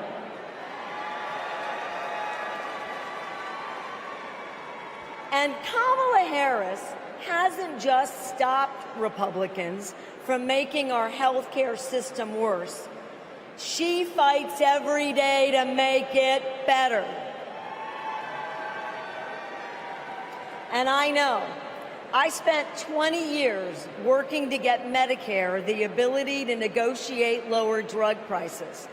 As Vice President, Kamala Harris delivered it. You know what Donald Trump delivered? Junk plans, higher premiums, and abortion bans.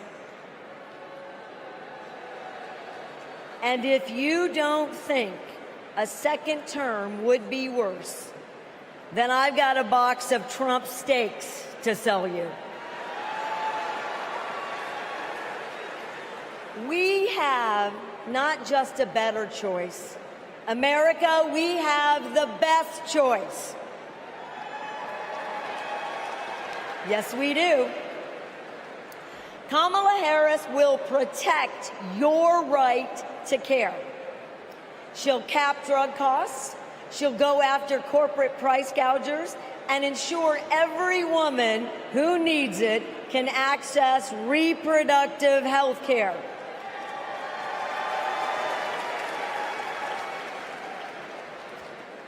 That's the president I want.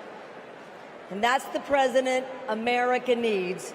And with your help, that's the next president of the United States. President Kamala Harris.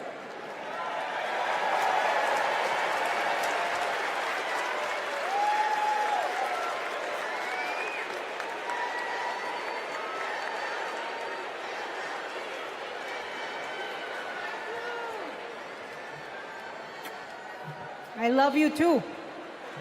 Y en español, los quiero. So, my mom, like Kamala's mom, got sick. When my mom died in 2021, Kamala called me. She had lost her mother to cancer in 2009. Kamala helped me navigate my grief. She said that heartbreak and loss are the price for having loved and having been loved. How I wish our mothers could be here to see this moment.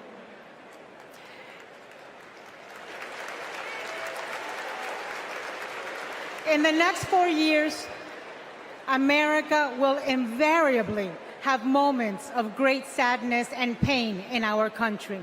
Some will be natural disasters. Some will be man-made disasters. We need a president who can not only be commander-in-chief, but also consoler-in-chief. We need a president with empathy, capable of lifting us up when we are down. We need a president who is capable of holding us in a big, great hug when we need it. That is Kamala Harris. Donald Trump is only capable of holding two things, a grudge and a golf club.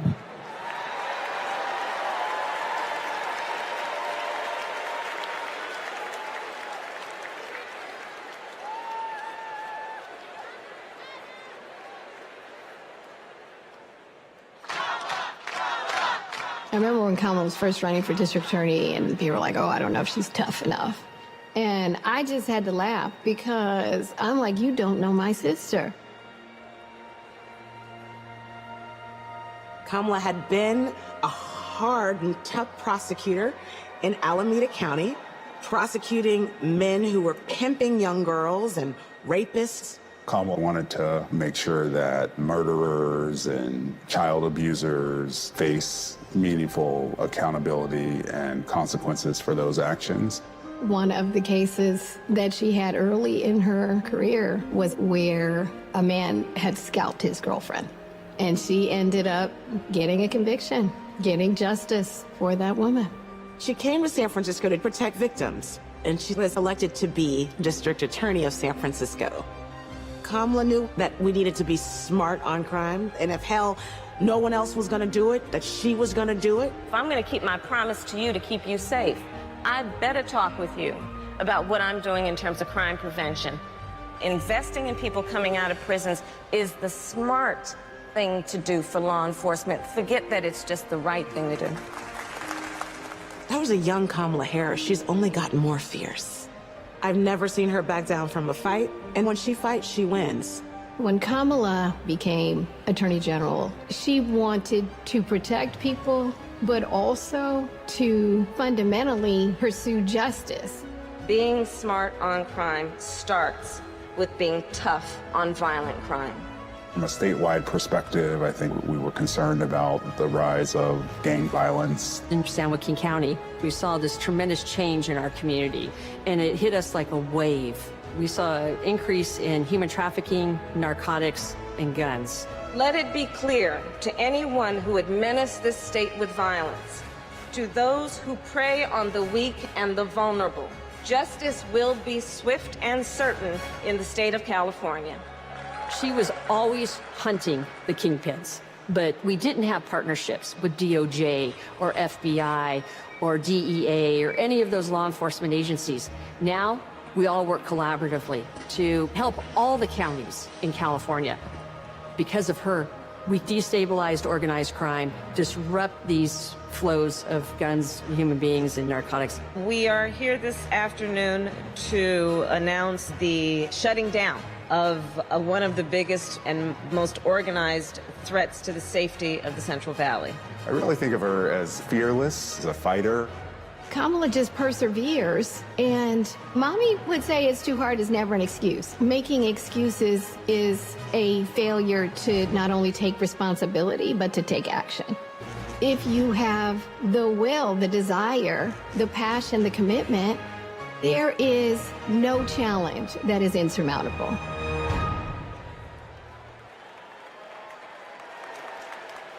Please welcome the Democratic nominee for Senate in Maryland, Angela Alsobrooks.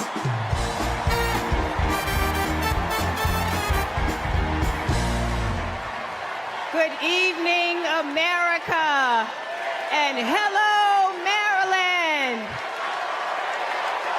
People like me, thank you.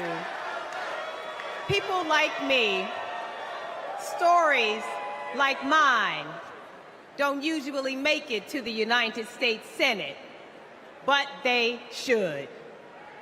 I'm the proud granddaughter of a housekeeper, Sarah Daisy, who raised her 3 children in a 1-bedroom apartment. It was her dream to work in government to help people. That meant taking a typing test. But she didn't know how to type, and she couldn't afford a typewriter. So she put a white piece of paper on the refrigerator and drew a keyboard on it. And every night, she stood in front of that refrigerator and taught herself to type. She took the test, passed it, and got the job she dreamed of. I am her legacy.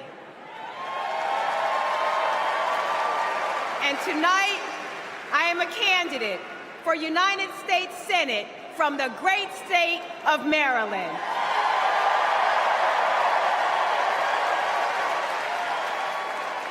I've always been inspired by women like my grandmother, women who imagine a better future and then have the grit to make it a reality. One of those women is a friend, a mentor, and a role model. That woman is Kamala Harris. Let me tell you about the Kamala I've known for 14 years. I first heard about her in 2009 when I was running for state's attorney in Prince George's County, Maryland. I read a story in Essence magazine about a district attorney in San Francisco using new ideas to keep her community safe. Few had a better record prosecuting violent crime. She put rapists, child molesters, and murderers behind bars. But what she knew was that violent crime accounts for about 30% of all crimes. For the 70% that are nonviolent, she created a first-of-its-kind program called Back on Track. After serving time and pleading guilty, these low-level offenders would get the job training, GED help, and apprenticeships they needed to find a job. The result? The recidivism rate plummeted. Now, after reading about this super bad district attorney, I talked nonstop about her on the campaign trail. 2 days after I won the election, my phone rings. It's Kamala Harris calling to congratulate me and ask how she could help. She helped me bring Back on Track to Maryland. And wouldn't you know it, crime went down and economic growth went up. Back on Track is now a national model. Now Donald Trump says if Kamala Harris is elected, tough guys will treat her like a play toy. Do you know who else thought that? The drug cartels she busted, the big oil companies she made pay for polluting, the big banks that she made pay $20 billion to homeowners they ripped off. Getting justice for others isn't a power trip for her. It's a sacred calling. And hear me, Kamala Harris knows how to keep criminals off the streets. And come November, with your help, she'll keep one out of the Oval Office.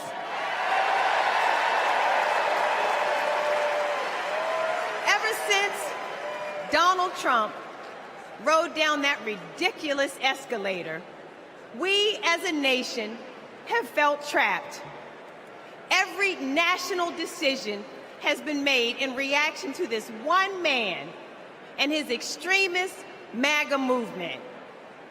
We are still frozen by the fear that Donald Trump might once again come to power. And it's not just our politics that have been trapped, it's our imagination. And then Kamala came along. Kamala has reminded us that we don't need to fear anything, not the future, and certainly not that man. This is our moment to leave Donald Trump where he belongs, in America's past. We stand with Kamala Harris because we as a country are not going back. For the ancestors who sat at lunch counters and made sure that we all had the right to vote, we are not going back. For the mamas and grandmamas who marched to make sure that women could control our own bodies, we are not going back. For the parents who work from can't see in the morning until can't see at night, not so that they will have a better future, but so that their children will have a better life. We are not going back. When facing an obstacle, my father has often said to me, your faith is stronger than your fears. Tonight, our faith is stronger than our fears. Faith in the promise of America. Faith in the American idea, in the American values that we share. Faith that we, the people, can choose a new leader, a better future for the people. Faith that as dark as our days and challenges have sometimes felt, it's always darkest before the dawn. We know that we can endure for a night because joy cometh in the morning. Morning is coming. Morning is coming. And that joy will be led by Kamala Harris. Thank you so much.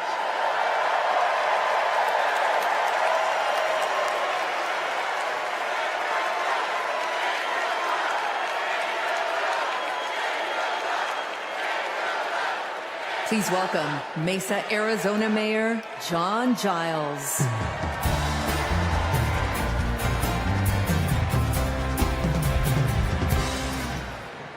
Good evening. I have a confession to make. I'm a lifelong Republican. So I feel a little out of place tonight, but I feel more at home here than in today's Republican Party. The grand old party has been kidnapped by extremists and devolved into a cult, the cult of Donald Trump. Trump doesn't know the first thing about public service. Like a child, he acts purely out of self-interest.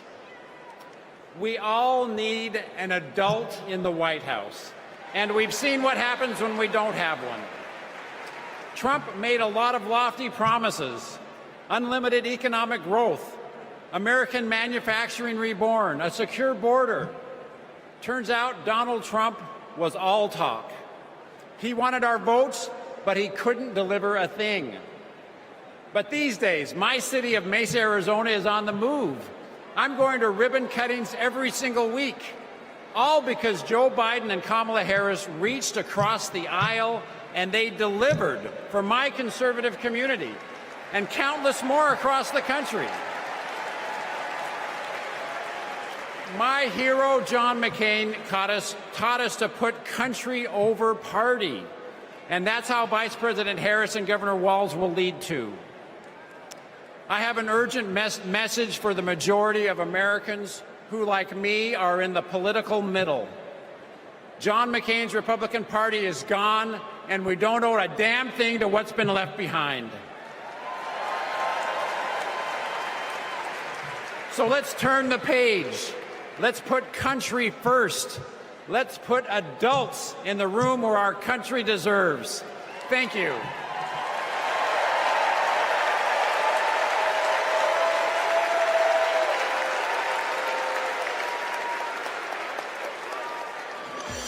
It's our dream to have a large family. Being a parent, it's the most important thing in my life.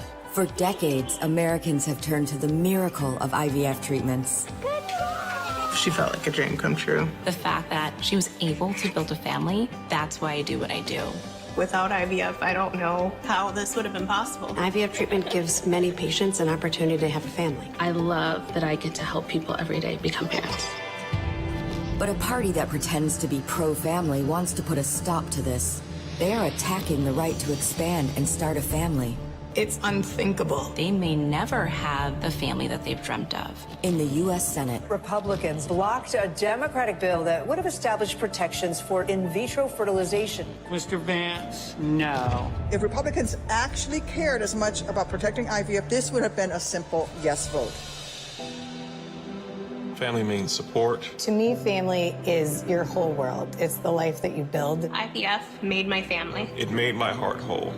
It made my life full. It made my life full. And it made my life full. And we will always fight for you, for your family, for your freedoms, and for your future. Kamala Harris and Tim Walz honor the freedoms of all families to make decisions about what is right for them, for this generation and generations to come.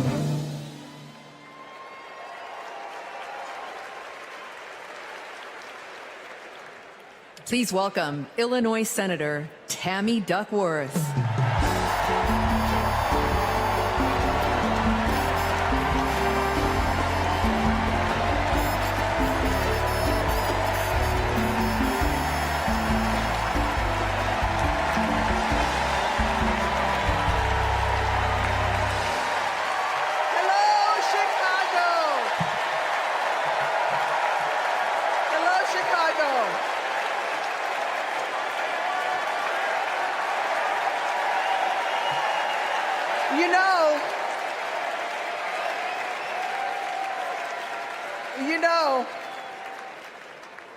I went to war to protect America's rights and freedoms.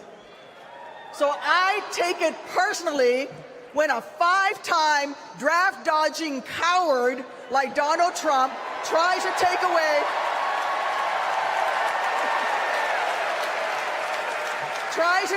my rights and freedoms in return, especially when it concerns my daughters.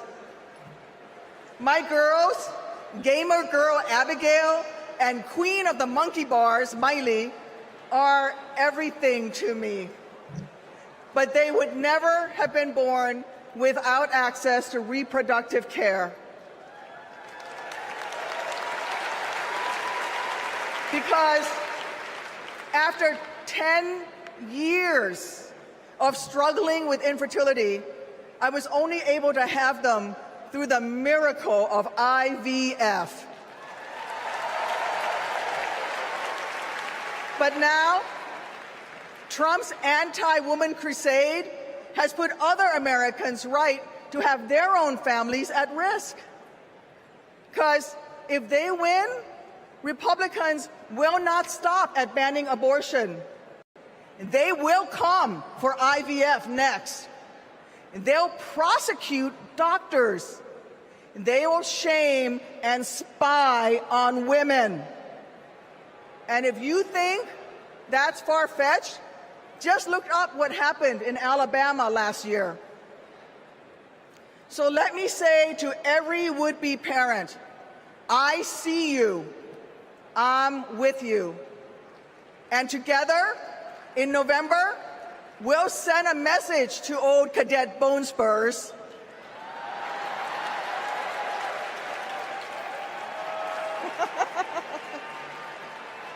Stay out of our doctors' offices, and while you're at it, out of the Oval Office too.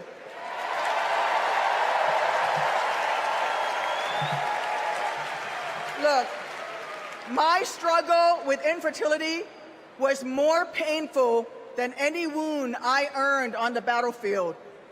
So how dare a convicted felon like Donald Trump treat women seeking health care like they're the ones breaking the law?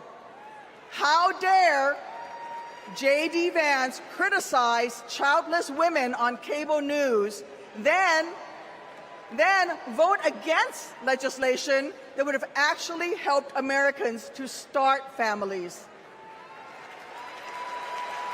How dare the GOP endanger the dreams of countless veterans whose combat wounds prevent them from having kids without IVF, punishing our heroes for their willingness to serve?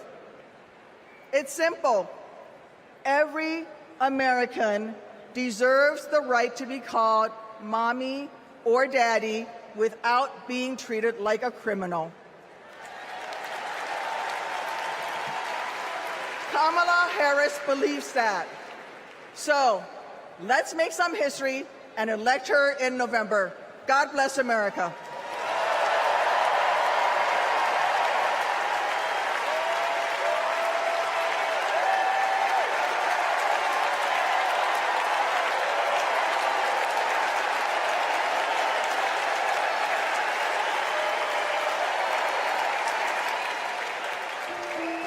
This is my dad, Doug.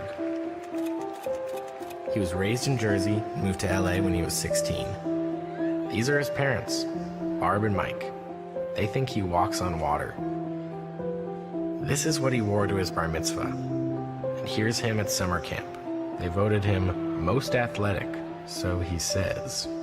This is a photo McDonald's used when he was Employee of the Month. It hung on our wall for years. My dad is a lawyer, a really good one. My mom called him the crisis guy because he was everyone's first call. My parents split when I was in middle school, and that wasn't easy. That's not easy for any kid. But it helped that my parents stayed friends, and we all kept hanging together. We grew closer than ever. And then he met Kamala, the blind date that would dramatically change all of our lives forever. It was my senior year of high school. Ella and I would laugh watching them fall in love, acting like teenagers. In 2014, Kamala became Mamala. She took over Sunday night dinners and taught Doug how to actually cook. Our blended family wasn't used to politics or the spotlight, but when Kamala became senator, we were all excited to step up, especially my dad. Then Kamala became vice president. It felt like Doug was a bit out of place on Capitol Hill. I thought, what is my goofy dad doing here? But he embraced it. He left his practice after being a lawyer for 30 years. That was tough. I was so proud to watch him do it, to stand by her side, an example of true partnership. I just got married myself, and he's inspired me as a new husband. Anyone who really gets close to him knows he's kind, loving, and fiercely protective. I mean, just look at this face. This is my dad, the first second gentleman in the history of this nation. He's found his voice around the issues that matter to him. You have no choice but to speak up and speak out. There is an epidemic of hate, including a crisis of anti-Semitism in our country and around the world. What they are doing on reproductive freedom and freedom in general is just outrageous. And next, he's gonna make history again as the first gentleman. I can't wait for everyone to get to know why we all love him. He's the glue that keeps this family together.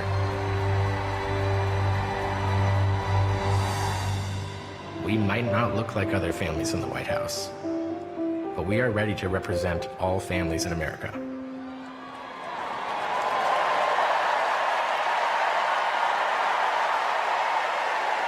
Please welcome my dad, the second gentleman of the United States, Doug Emhoff.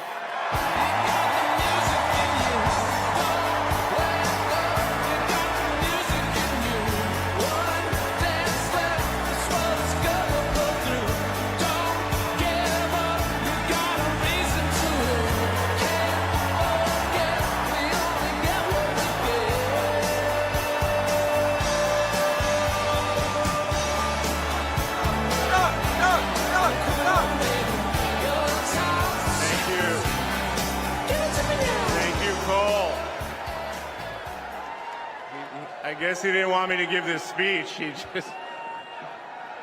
Thank you so much. Hello. Thank you. Hello to my big, beautiful, blended family up there. I love you so much. Aren't you proud of Cole? Wow. And a special shout out to my mother. I see you. My mother is the only person in the whole world who thinks Kamala is the lucky one for marrying me. And to Kamala, who, well, we just saw where she is. She's out on the trail listening to and talking with voters. Honey, I can't wait for you to come back to Chicago because we're having a great time here.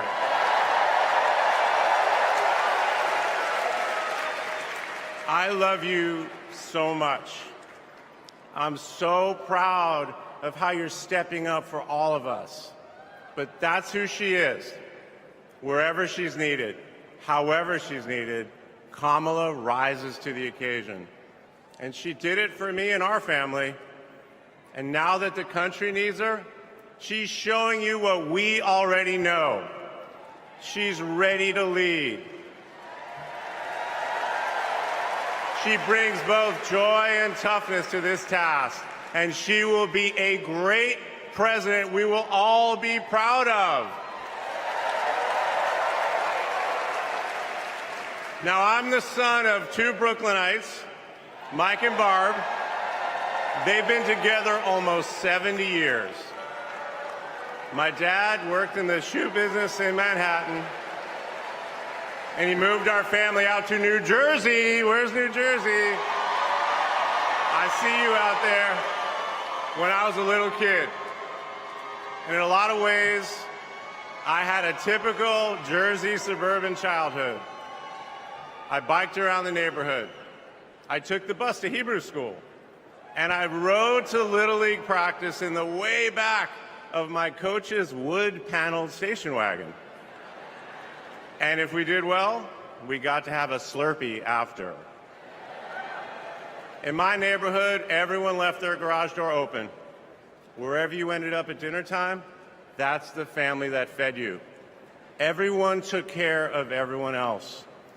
And the guys I grew up with are still my best friends. The group chat is active every day, and it's probably blowing up right now, guys. When my dad had to get a new job, we moved across the country to LA. Money was tight. Hey, California.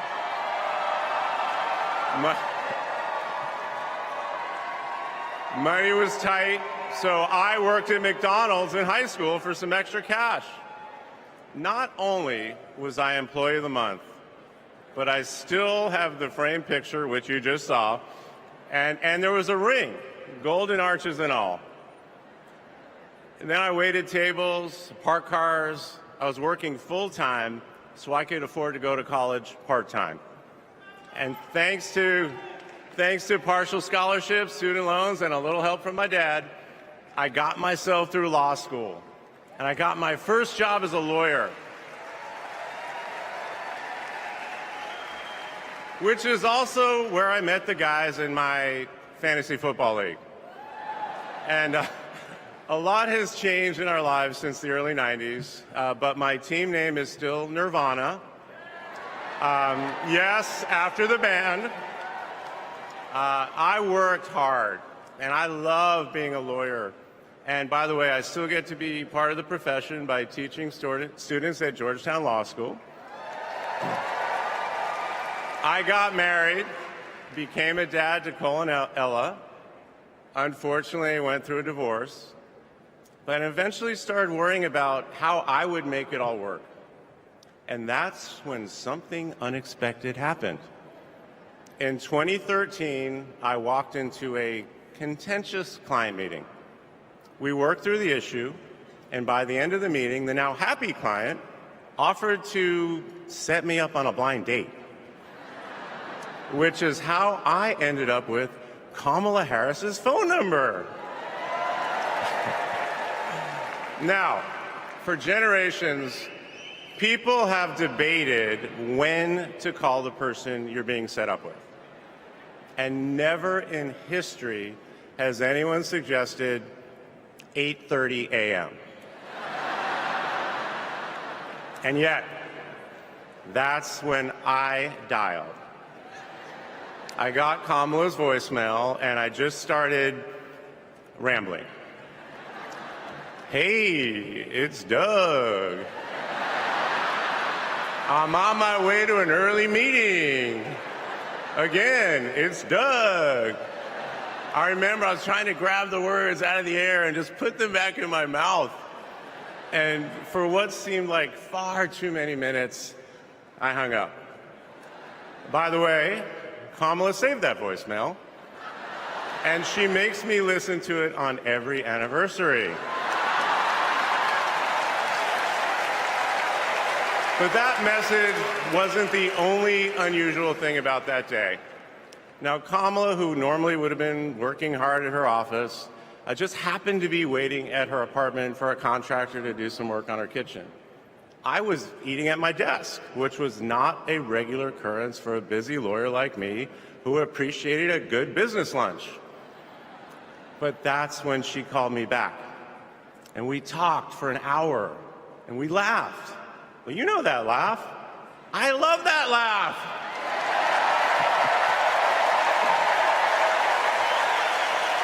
And maybe that counted as our first date. Or maybe it was that Saturday night when I picked her up and told her, buckle up, I'm a really bad driver. Because you can't hide anything from Kamala Harris, so you might as well own it. And as I got to know her better and just fell in love fast, I learned what drives Kamala. And it's what you've seen over these past 4 years, and especially these past 4 weeks. She finds joy in pursuing justice. She stands up to bullies just like my parents taught me to. And she likes to see people do well, but hates when they're treated unfairly. She believes this work requires a basic curiosity in just how people are doing. Her empathy is her strength. Over the past decade, Kamala has connected me more deeply to my faith, even though it's not the same as hers. She comes to synagogue with me for high holiday services, and I go to church with her for Easter. I get to enjoy her mom's chili relleno recipe every Christmas, and she makes a mean brisket for Passover. It brings me right back to my grandmother's apartment in Brooklyn.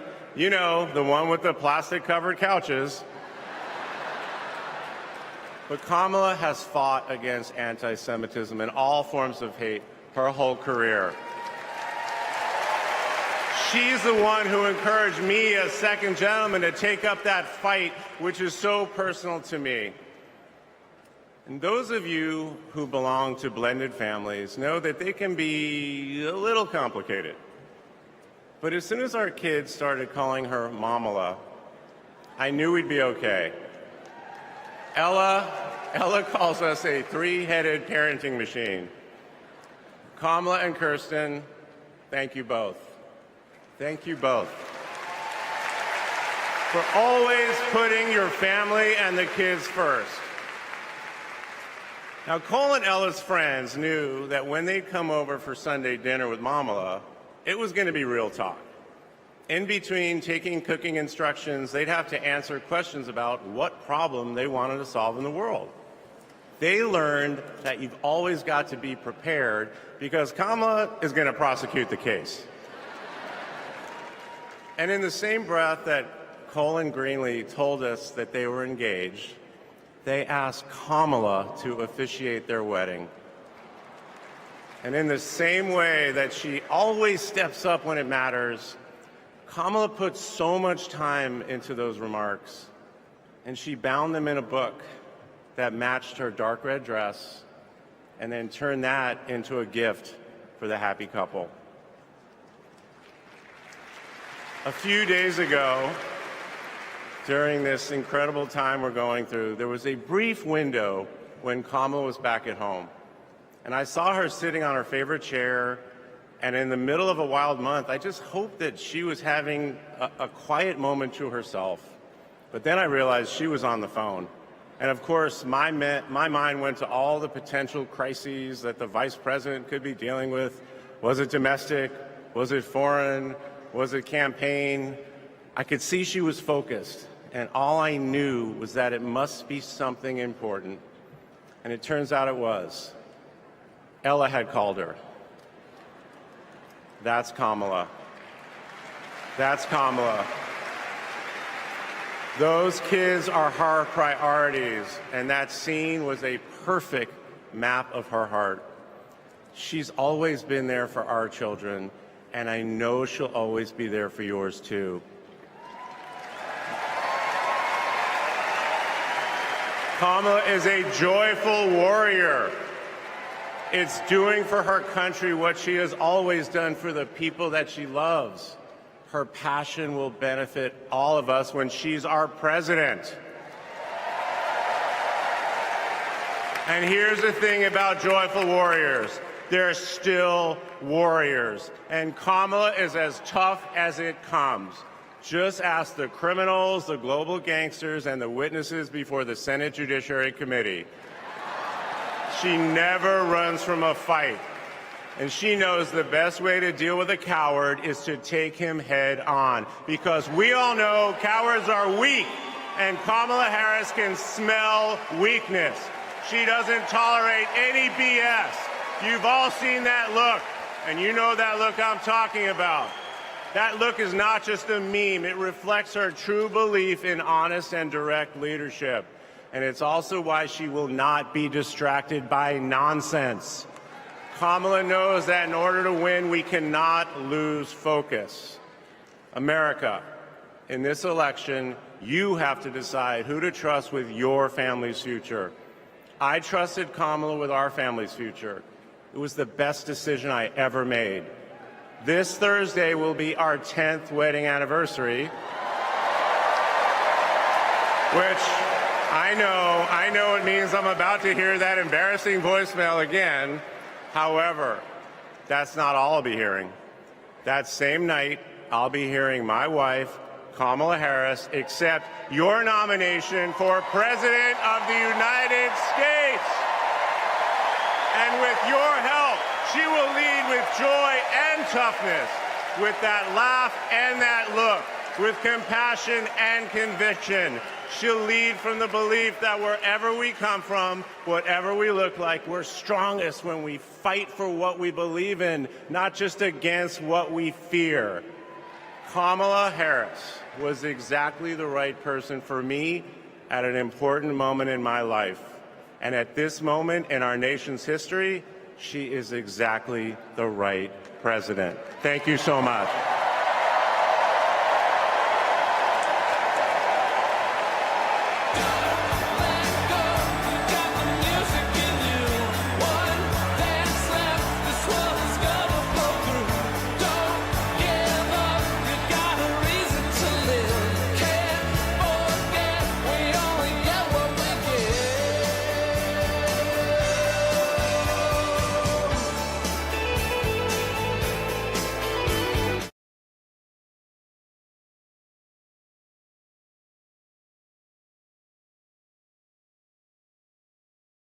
Michelle Obama.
Something wonderfully magical is in the air, isn't it? Yeah. You know, we're feeling it here in this arena, but it's spreading all across this country we love. A familiar feeling that's been buried too deep for far too long. You know what I'm talking about. It's the contagious power of hope.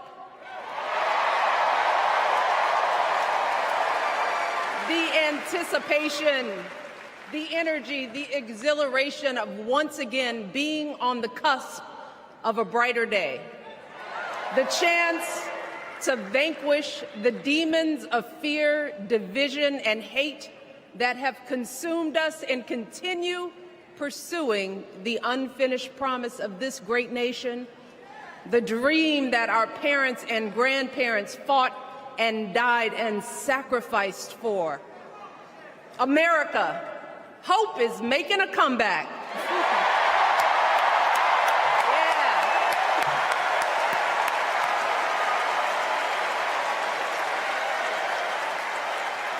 But to be honest, I am realizing that until recently, I have mourned the dimming of that hope. And maybe you've experienced the same feelings. Is that deep pit in my stomach, a palpable sense of dread about the future. And for me, that mourning has also been mixed with my own personal grief. The last time I was here in my hometown was to memorialize my mother, the woman who showed me the meaning of hard work and humility and decency, the woman who set my moral compass high and showed me the power of my own voice. Folks,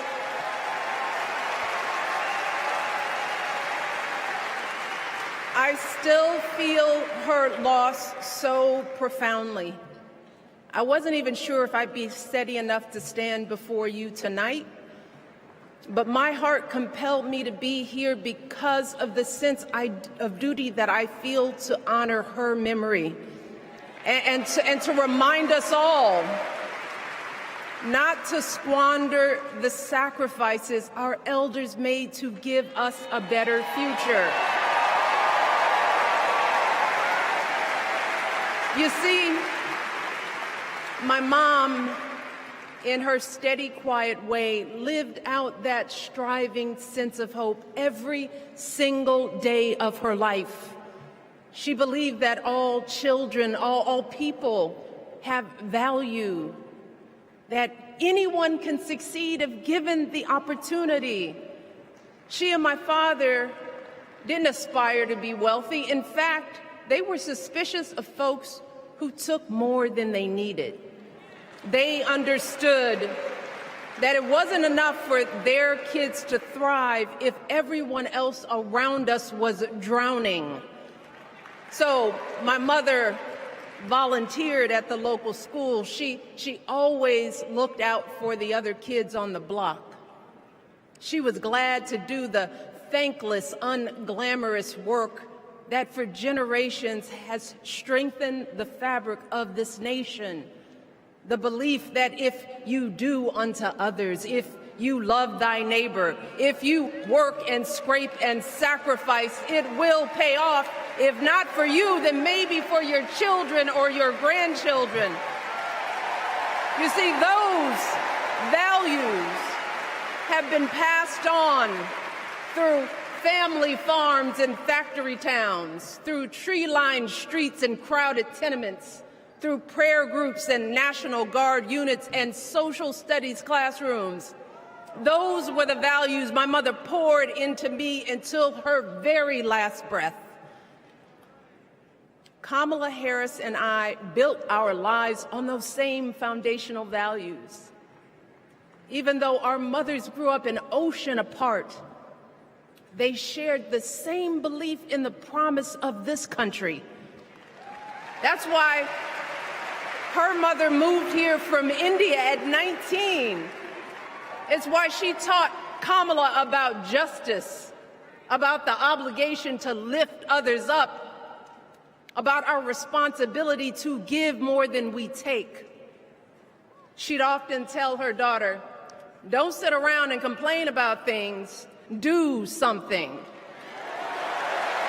So, with that voice in her head, Kamala went out and she worked hard in school, graduating from an HBCU, earning her law degree at a state school. And then she went on to work for the people, fighting to hold lawbreakers accountable, strengthening the rule of law, fighting to get folks better wages, cheaper prescription drugs, a good education, decent health care, child care, elder care. From a middle-class household, Kamala worked her way up to become Vice President of the United States of America. My girl, Kamala Harris, is more than ready for this moment. She is one of the most qualified people ever to seek the office of the presidency.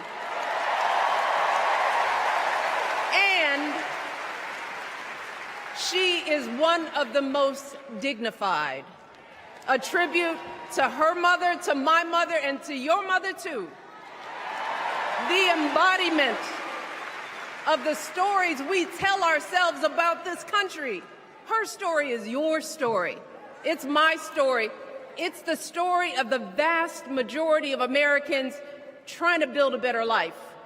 Look, Kamala knows, like we do, that regardless of where you come from, what you look like, who you love, how you worship, or what's in your bank account, we all deserve the opportunity to build a decent life. All of our contributions deserve to be accepted and valued. Because no one has a monopoly on what it means to be an American. No one.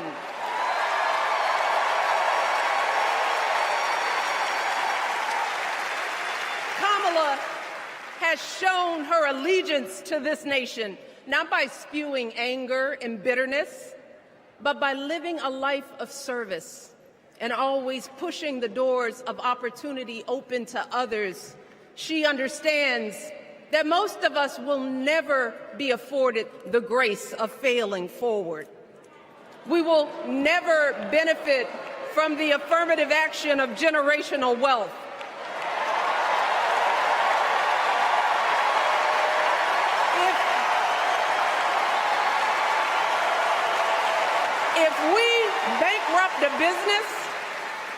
If we bankrupt a business or choke in a crisis, we don't get a second, third, or fourth chance.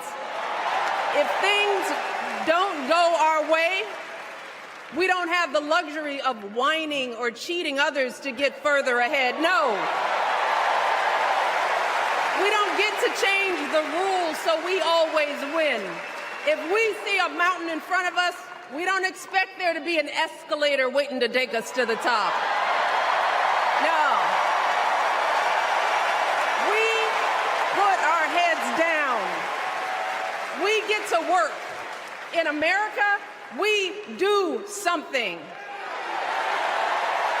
And throughout her entire life, that's what we've seen from Kamala Harris. The steel of her spine, the steadiness of her upbringing, the honesty of her example, and yes, the joy of her laughter and her light. It couldn't be more obvious. Of the two major candidates in this race, only Kamala Harris truly understands the unseen labor and unwavering commitment that has always made America great.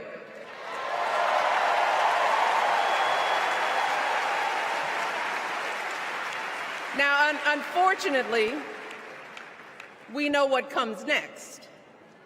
We know folks are going to do everything they can to distort her truth.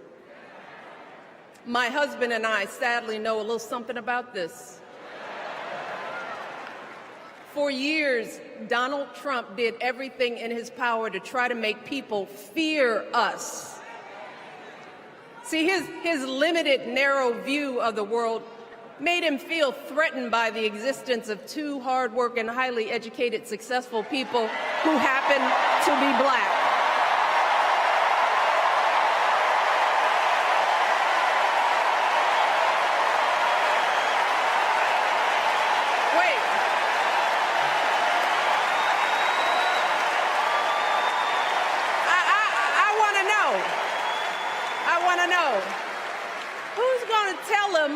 Who's going to tell him that the job he's currently seeking might just be one of those black jobs?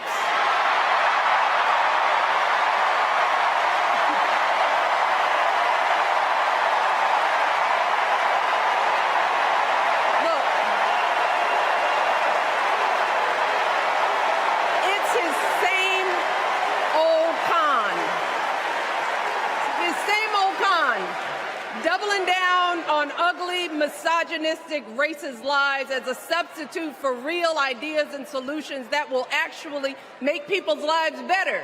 Look, because cutting our health care, taking away our freedom to control our bodies, the freedom to become a mother through IVF like I did, those things are not going to improve the health outcomes of our wives, mothers, and daughters. Shutting down the Department of Education, banning our books, none of that will prepare our kids for the future. Demonizing our children for being who they are and loving who they love, look, that doesn't make anybody's life better.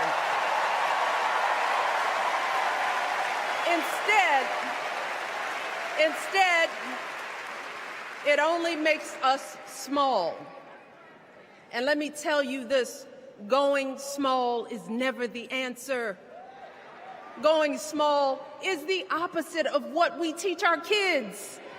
Going small is petty, it's unhealthy, and quite frankly, it's unpresidential.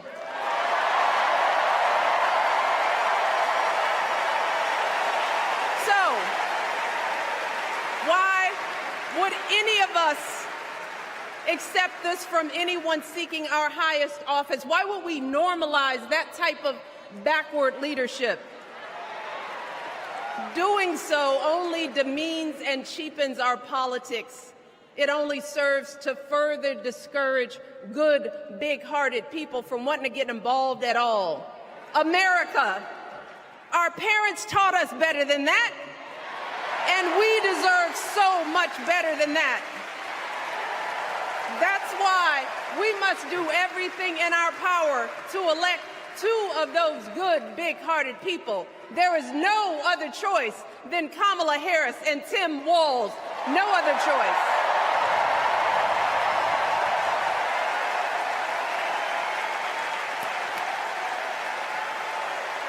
But as we embrace this renewed sense of hope, let us not forget the despair we have felt. Let us not forget what we are up against. Yes, Kamala and Tim are doing great now.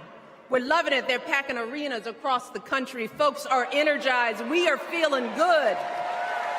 But remember, there are still so many people who are desperate for a different outcome, who are ready to question and criticize every move Kamala makes, who are eager to spread those lies, who don't want to vote for a woman, who will continue to prioritize building their wealth over ensuring that everyone has enough. So no matter how good we feel tonight or tomorrow or the next day, this is going to be an uphill battle. So folks, we cannot be our own worst enemies. No. See, because the minute something goes wrong, the minute a lie takes hold, folks, we cannot start wringing our hands. We cannot get a Goldilocks complex about whether everything is just right. And we cannot indulge our anxieties about whether this country will elect someone like Kamala instead of doing everything we can to get someone like Kamala elected.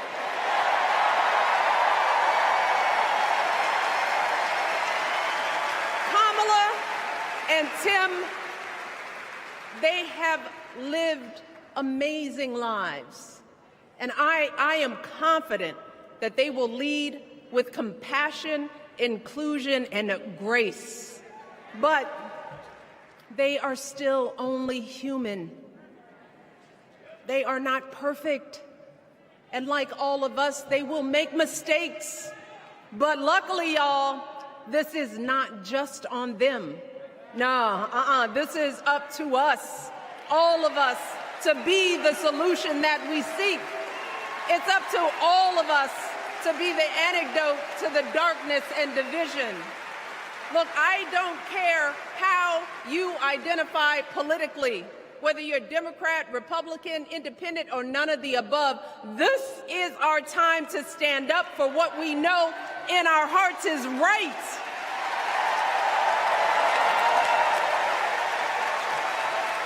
To stand up not just for our basic freedoms, but for decency and humanity, for basic respect, dignity, and empathy, for the values at the very foundation of this democracy. It's up to us to remember what Kamala's mother told her. Don't just sit around and complain. Do something. So, if they lie about her, and they will, we've got to do something. If we see a bad poll, and we will, we got to put down that phone and do something. If we start feeling tired, if we start feeling that dread creeping back in, we got to pick ourselves up, throw water on our face, and what? We only have 2.5 months, y'all, to get this done. Only 11 weeks to make sure every single person we know is registered and has a voting plan. So, we cannot afford for anyone America to sit on their hands and wait to be called. Don't complain if no one from the campaign has specifically reached out to you to ask you for your support. There is simply no time for that kind of foolishness. You know what you need to do. So, consider this to be your official ask. Michelle Obama is asking you, no, I'm telling y'all to do something.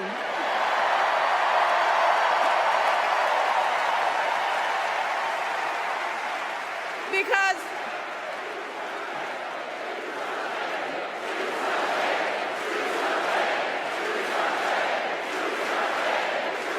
you all, this election is going to be close. In some states, just a handful, listen to me, a handful of votes in every precinct could decide the winner.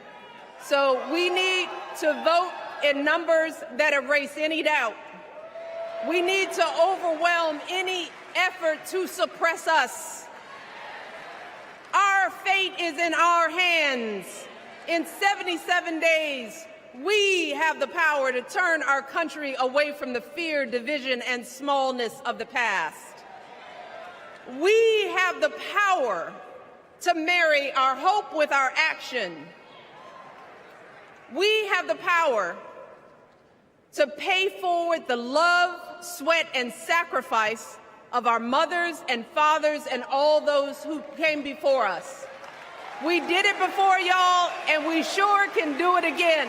Let us work like our lives depend on it.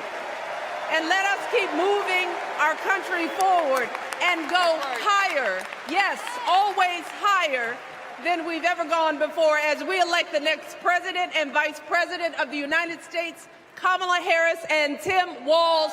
Thank you all. God bless.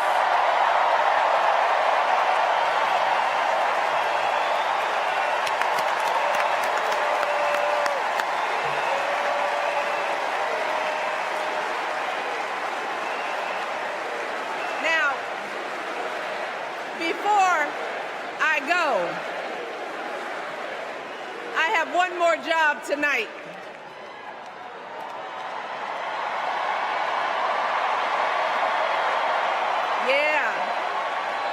One more job. You all, thank you for all the love, but it is now my honor to introduce somebody who knows a whole lot about hope. Someone who has spent his life strengthening our democracy, and let me tell you, as someone who lives with him, he wakes up every day,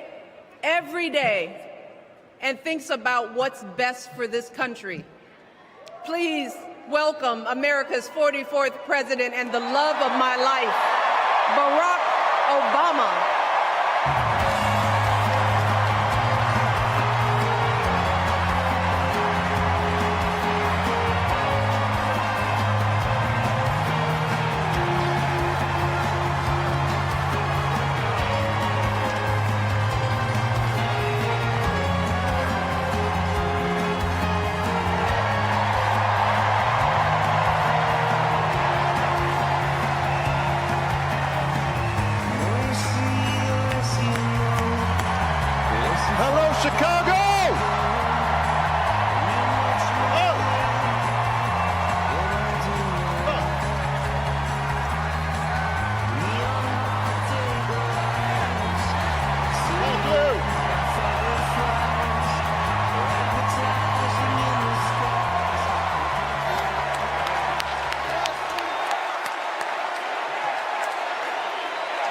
Thank you. Thank you, everybody. Thank you.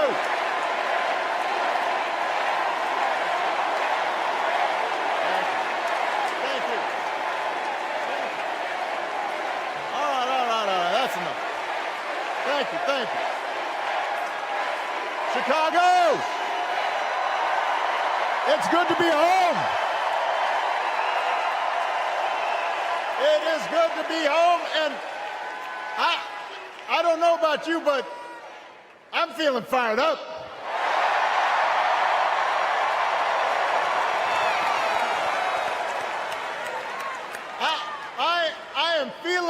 ready to go,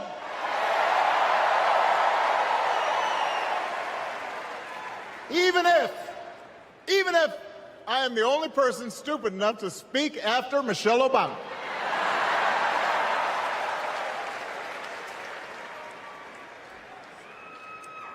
I am feeling hopeful because this convention has always been pretty good to kids with funny names who believe in a country where anything is possible. Because we have a chance to elect someone who has spent her entire life trying to give people the same chances America gave her. Someone who sees you and hears you and will get up every single day and fight for you. The next president of the United States of America, Kamala Harris.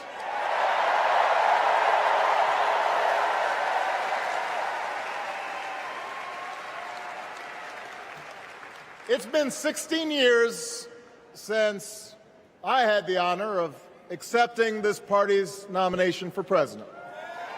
And I know that's hard to believe because I have not aged a bit. But it's true. And looking back, I can say without question that my first big decision as your nominee turned out to be one of my best. And that was asking Joe Biden to serve by my side as vice president.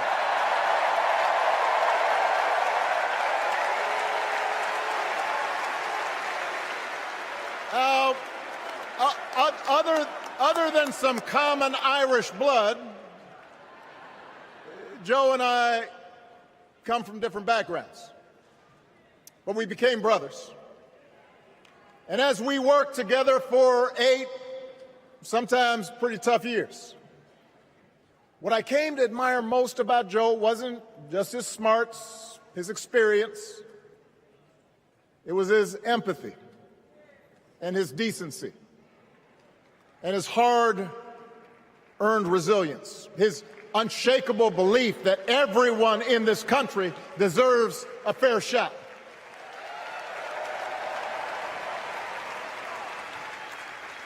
And over the last 4 years, those are the values America has needed most.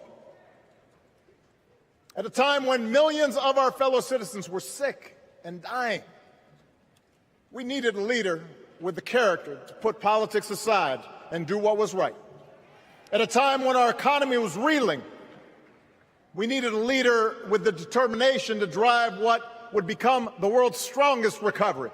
15 million jobs, higher wages, lower health care costs. At a time when the other party had turned into a cult of personality, we needed a leader who was steady and brought people together and was selfless enough to do the rarest thing there is in politics, putting his own ambition aside for the sake of the country.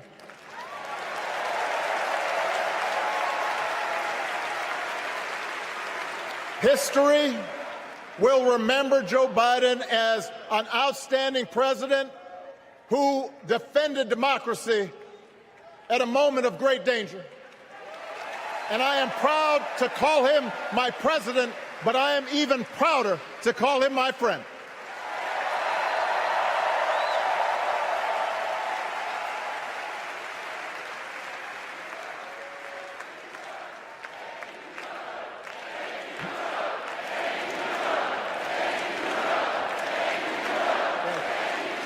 Now, the torch has been passed. Now it is up to all of us to fight for the America we believe in. And make no mistake, it will be a fight. For all the incredible energy we've been able to generate over the last few weeks, for all the rallies and the memes, this will still be a tight race in a closely divided country.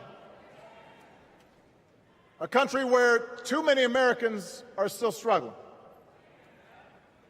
where a lot of Americans don't believe government can help. And as we gather here tonight, the people who will decide this election are asking a very simple question. Who will fight for me?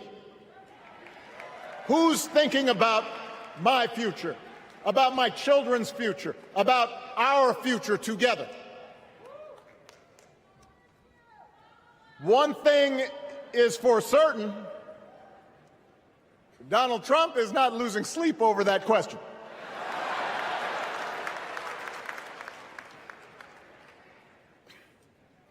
Here's a 78-year-old billionaire who has not stopped whining about his problems since he rode down his golden escalator 9 years ago. It has been a constant stream of gripes and grievances that's actually been getting worse now that he's afraid of losing to Kamala. There's the childish nicknames, the crazy conspiracy theories, this weird obsession with crowd sizes.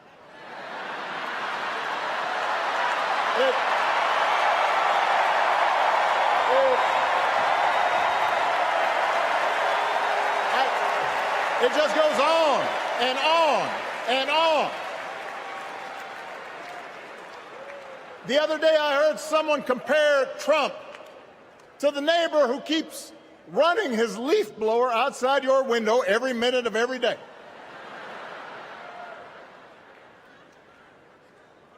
Now, from a neighbor, that's exhausting. From a president, it's just dangerous. The truth is, Donald Trump sees power as nothing more than it means to his ends. He wants the middle class to pay the price for another huge tax cut that would mostly help him and his rich friends.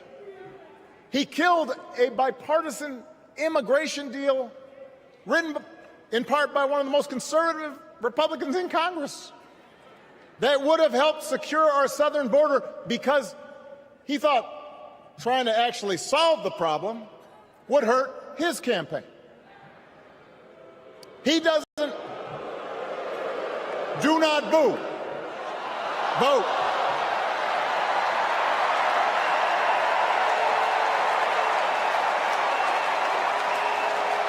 He doesn't seem to care if more women lose their reproductive freedom since it won't affect his life. And most of all, Donald Trump wants us to think that this country is hopelessly divided between us and them, between the real Americans, who of course support him, and the outsiders who don't. And he wants you to think that you'll be richer and safer if you will just give him the power to put those other people back in their place. It is one of the oldest tricks in politics from a guy whose act has, let's face it, gotten pretty stale. We do not need 4 more years of bluster and bumbling and chaos. We have seen that movie before, and we all know that the sequel is usually worse.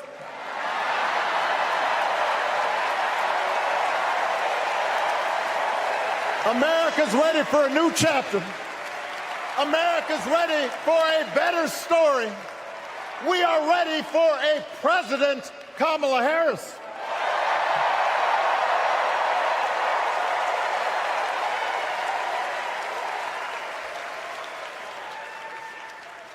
And Kamala Harris is ready for the job. This is a person who has spent her life fighting on behalf of people who need a voice and a champion. As you heard from Michelle, Kamala was not born into privilege. She had to work for what she's got. And she actually cares about what other people are going through.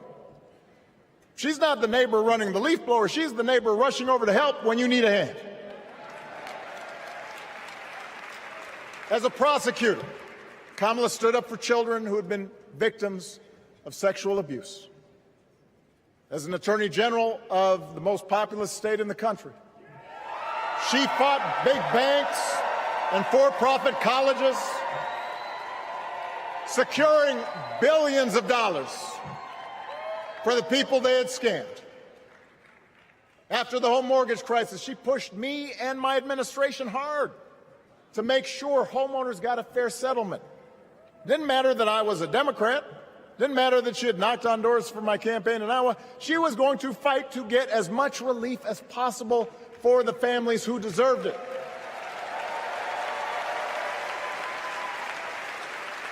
As vice president, she helped take on the drug companies to cap the cost of insulin, lower the cost of health care, give families with kids a tax cut.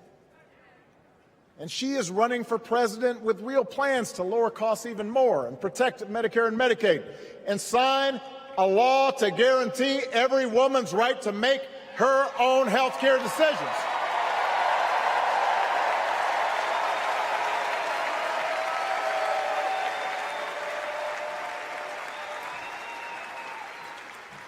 In other words, Kamala Harris won't be focused on her problems. She'll be focused on yours.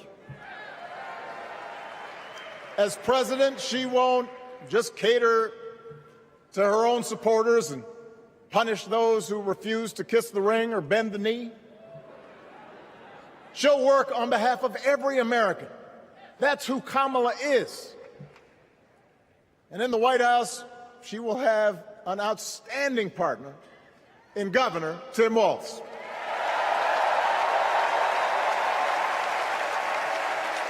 Let me tell you something.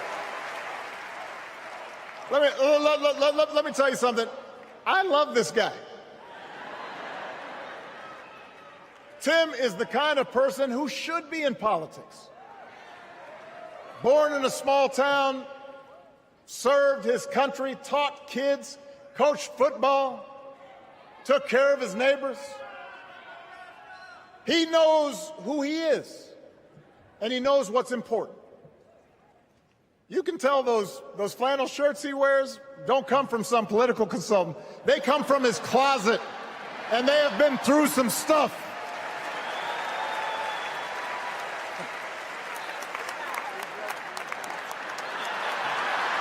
They have been through some stuff. That's right.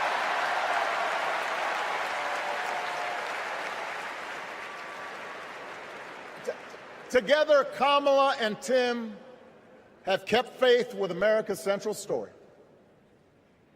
A story that says we are all created equal. All of us endowed with certain inalienable rights, that everyone deserves a chance, that even when we don't agree with each other, we can find a way to live with each other. That's Kamala's vision. That's Tim's vision. That's the Democratic Party's vision. And our job over the next 11 weeks is to convince as many people as possible to vote for that vision. Now, it won't be easy. The other side knows it's easier to play on people's fears and cynicism, always has been. They will tell you that government is inherently corrupt, that sacrifice and generosity are for suckers. And since the game is rigged, it's okay to take what you want and just look after your own. That's the easy path. We have a different task. Our job is to convince people that democracy can actually deliver. And in doing that, we can't just point to what we've already accomplished. We can't just rely on the ideas of the past. We need to chart a new way forward to meet the challenges of today. And Kamala understands this. She knows, for example, that if we want to make it easier for more young people to buy a home, we need to build more units and clear away some of the outdated laws and regulations that made it harder to build homes for working people in this country. That is a priority, and she's put out a bold new plan to do just that.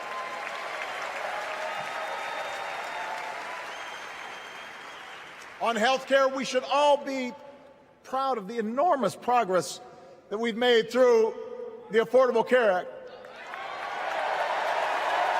providing millions of people access to affordable coverage, protecting millions more from unscrupulous insurance practices. I noticed, by the way, that since it's become popular, they don't call it Obamacare no more.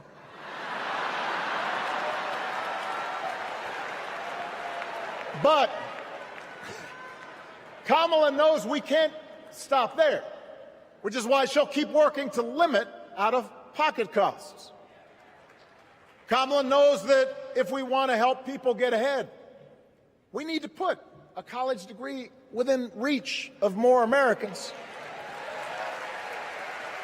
But she also knows college shouldn't be the only ticket to the middle class.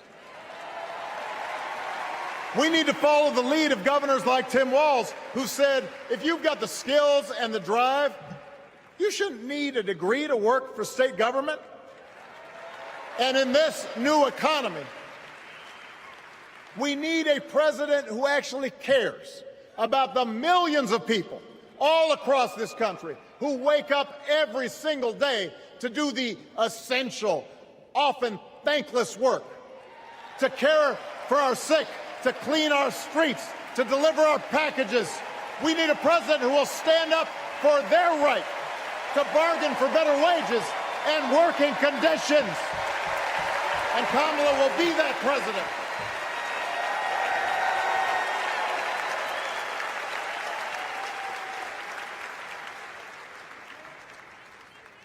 Yes, she can.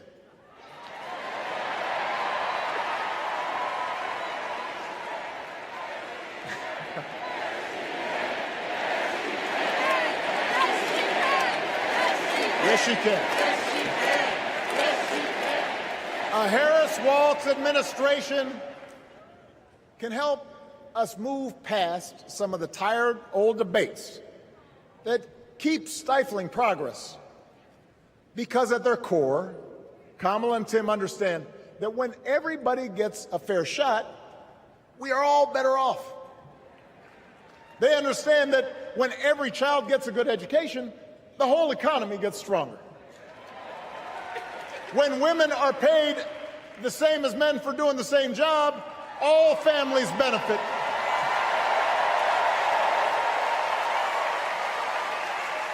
They understand that we can secure our borders without tearing kids away from their parents, just like we can keep our streets safe while also building trust between law enforcement and the communities they serve and eliminating bias. That will make it better for everybody.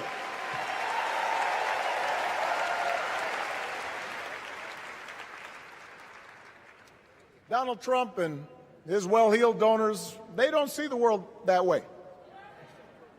For them, one group's gains is necessarily another group's loss. For them, freedom means that the powerful can do pretty much what they please, whether it's fire workers trying to organize a union or put poison in our rivers or avoid paying taxes like everybody else has to do. Well, we have a broader idea of freedom. We believe in the freedom to provide for your family if you're willing to work hard. The freedom to breathe clean air and drink clean water and send your kids to school without worrying if they'll come home. We believe that true freedom gives each of us the right to make decisions about our own life, how we worship, what our family looks like, how many kids we have, who we marry. And we believe that freedom requires us to recognize that other people have the freedom to make choices that are different than ours. That's okay.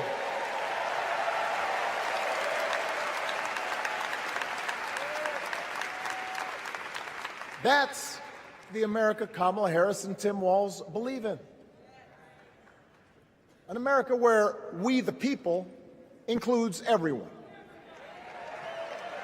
Because that's the only way this American experiment works. And despite what our politics might suggest, I think most Americans understand that. Democracy isn't just a bunch of abstract principles and dusty laws in some book somewhere. It's the values we live by. It's the way we treat each other, including those who don't look like us, or pray like us, or see the world exactly like we do.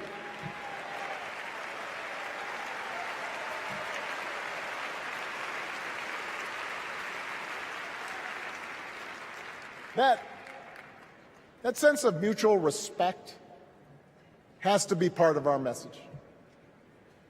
Our politics have become so polarized these days that all of us across the political spectrum seem so quick to assume the worst in others, unless they agree with us on every single issue. We start thinking that the only way to win is to scold and shame and out-yell the other side. And after a while, regular folks just tune out, or they don't bother to vote. Now, that approach may work for the politicians who just want attention and thrive on division, but it won't work for us. To make progress on the things we care about, the things that really affect people's lives, we need to remember that we've all got our blind spots and contradictions and prejudices, and that if we want to win over those who aren't yet ready to support our candidates, we need to listen to their concerns and maybe learn something in the process.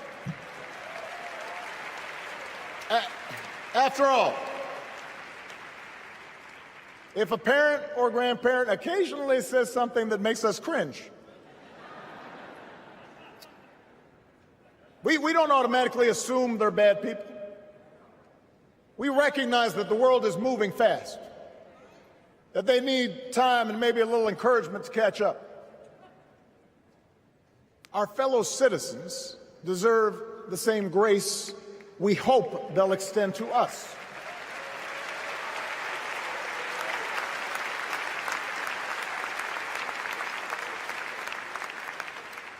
That's how we can build a true Democratic majority, one that can get things done. And by the way, that does not just matter to the people in this country. The rest of the world is watching to see if we can actually pull this off.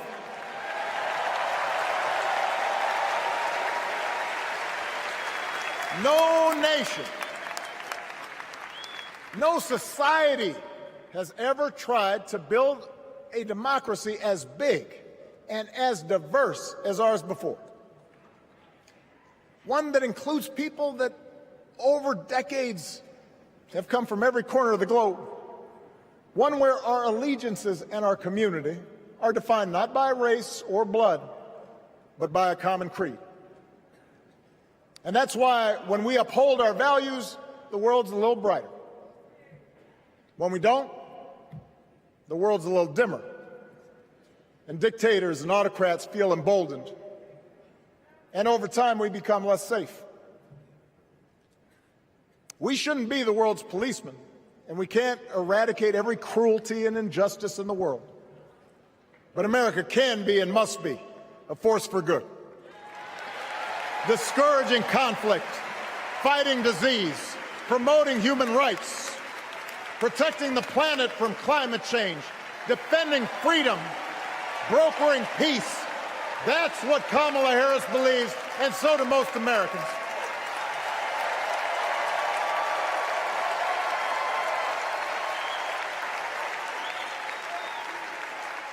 Now,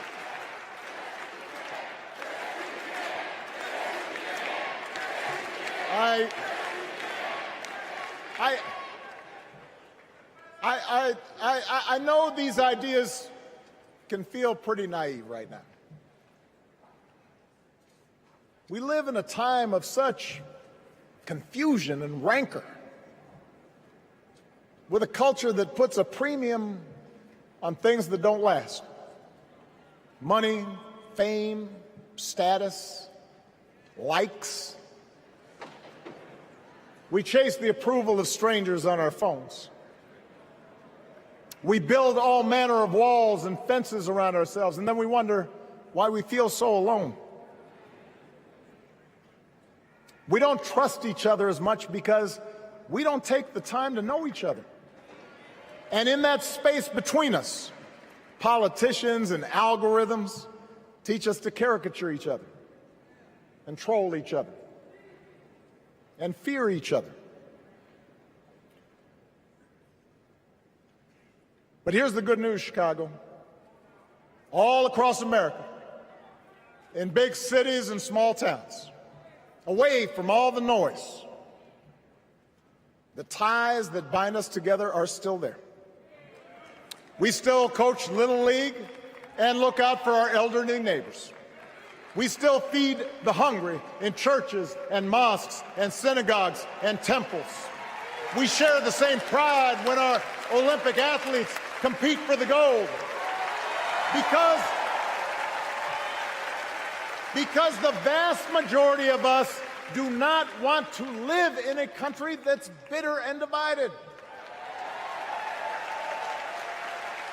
We want something better. We want to be better.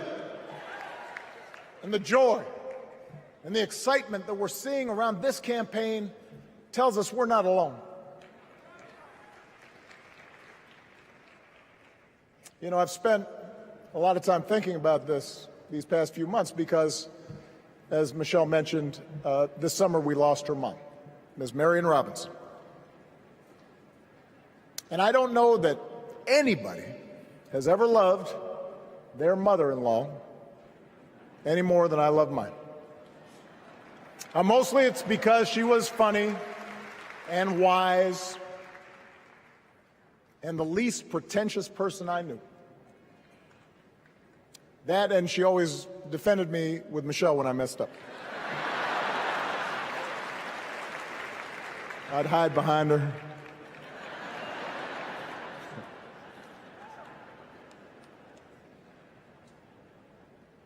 But I also think one of the reasons Mary and I became so close was she reminded me of my grandmother, the woman who helped raise me as a child. And on the surface, the two of them did not have a lot in common. One was a black woman from right here, south side of Chicago, right down the way. Went to Englewood High School. The other was a little old white lady born in a tiny town called Peru, Kansas. Now, I know there aren't that many people from Peru.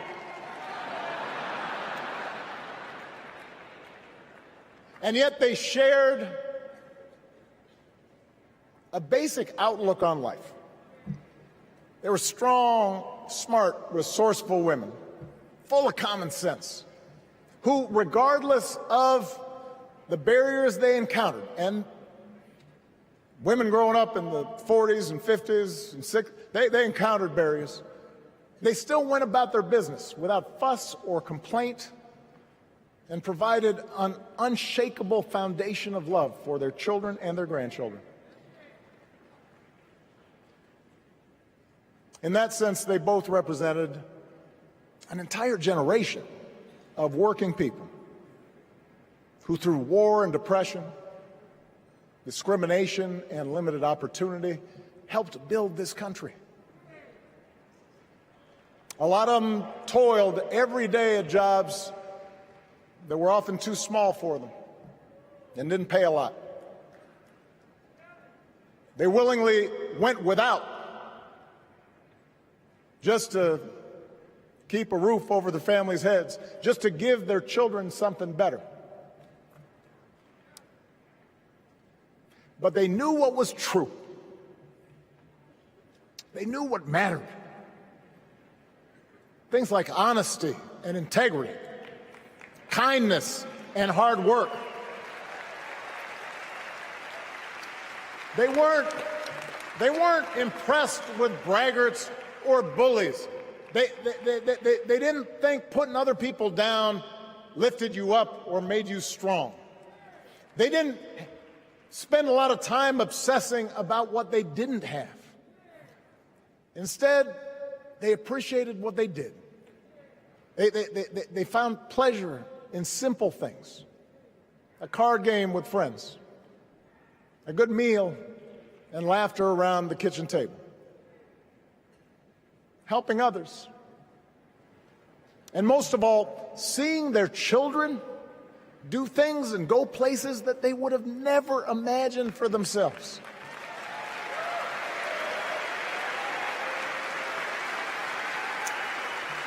Whether you are a Democrat or a Republican or somewhere in between, we have all had people like that in our lives.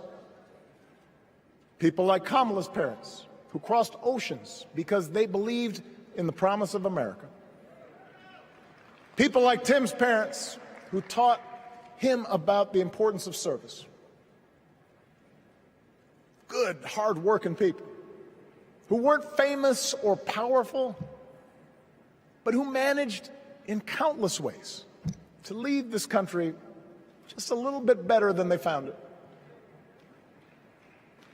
As much as any policy or program, I believe that's what we yearn for.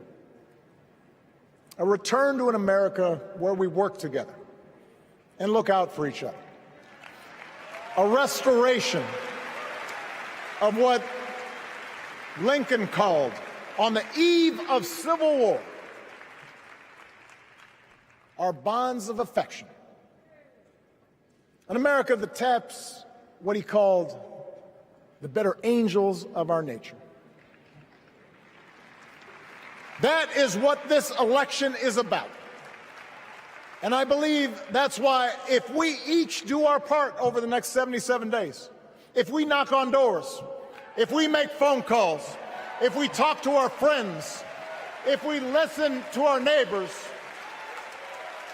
if we work like we've never worked before, if we hold firm to our convictions, we will elect Kamala Harris as the next President of the United States, and Tim Walz as the next Vice President of the United States. We will elect leaders up and down the ballot who will fight for the hopeful, forward-looking America we all believe in, and together we too will build a country that is more secure and more just, more equal, and more free. So let's get to work. God bless you, and God bless the United States of America.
Kamala Harris has ignited an era of joy across America. Tonight, we thank you that even in the darkest of our pessimistic nights, love has not failed us and hope has stood its ground. We who gather do so with audacity to believe that there will be compassion in America. So God, deliver us from racism. Deliver us from sexism. Deliver us from evil. And keep us forever in the path we pray. Amen.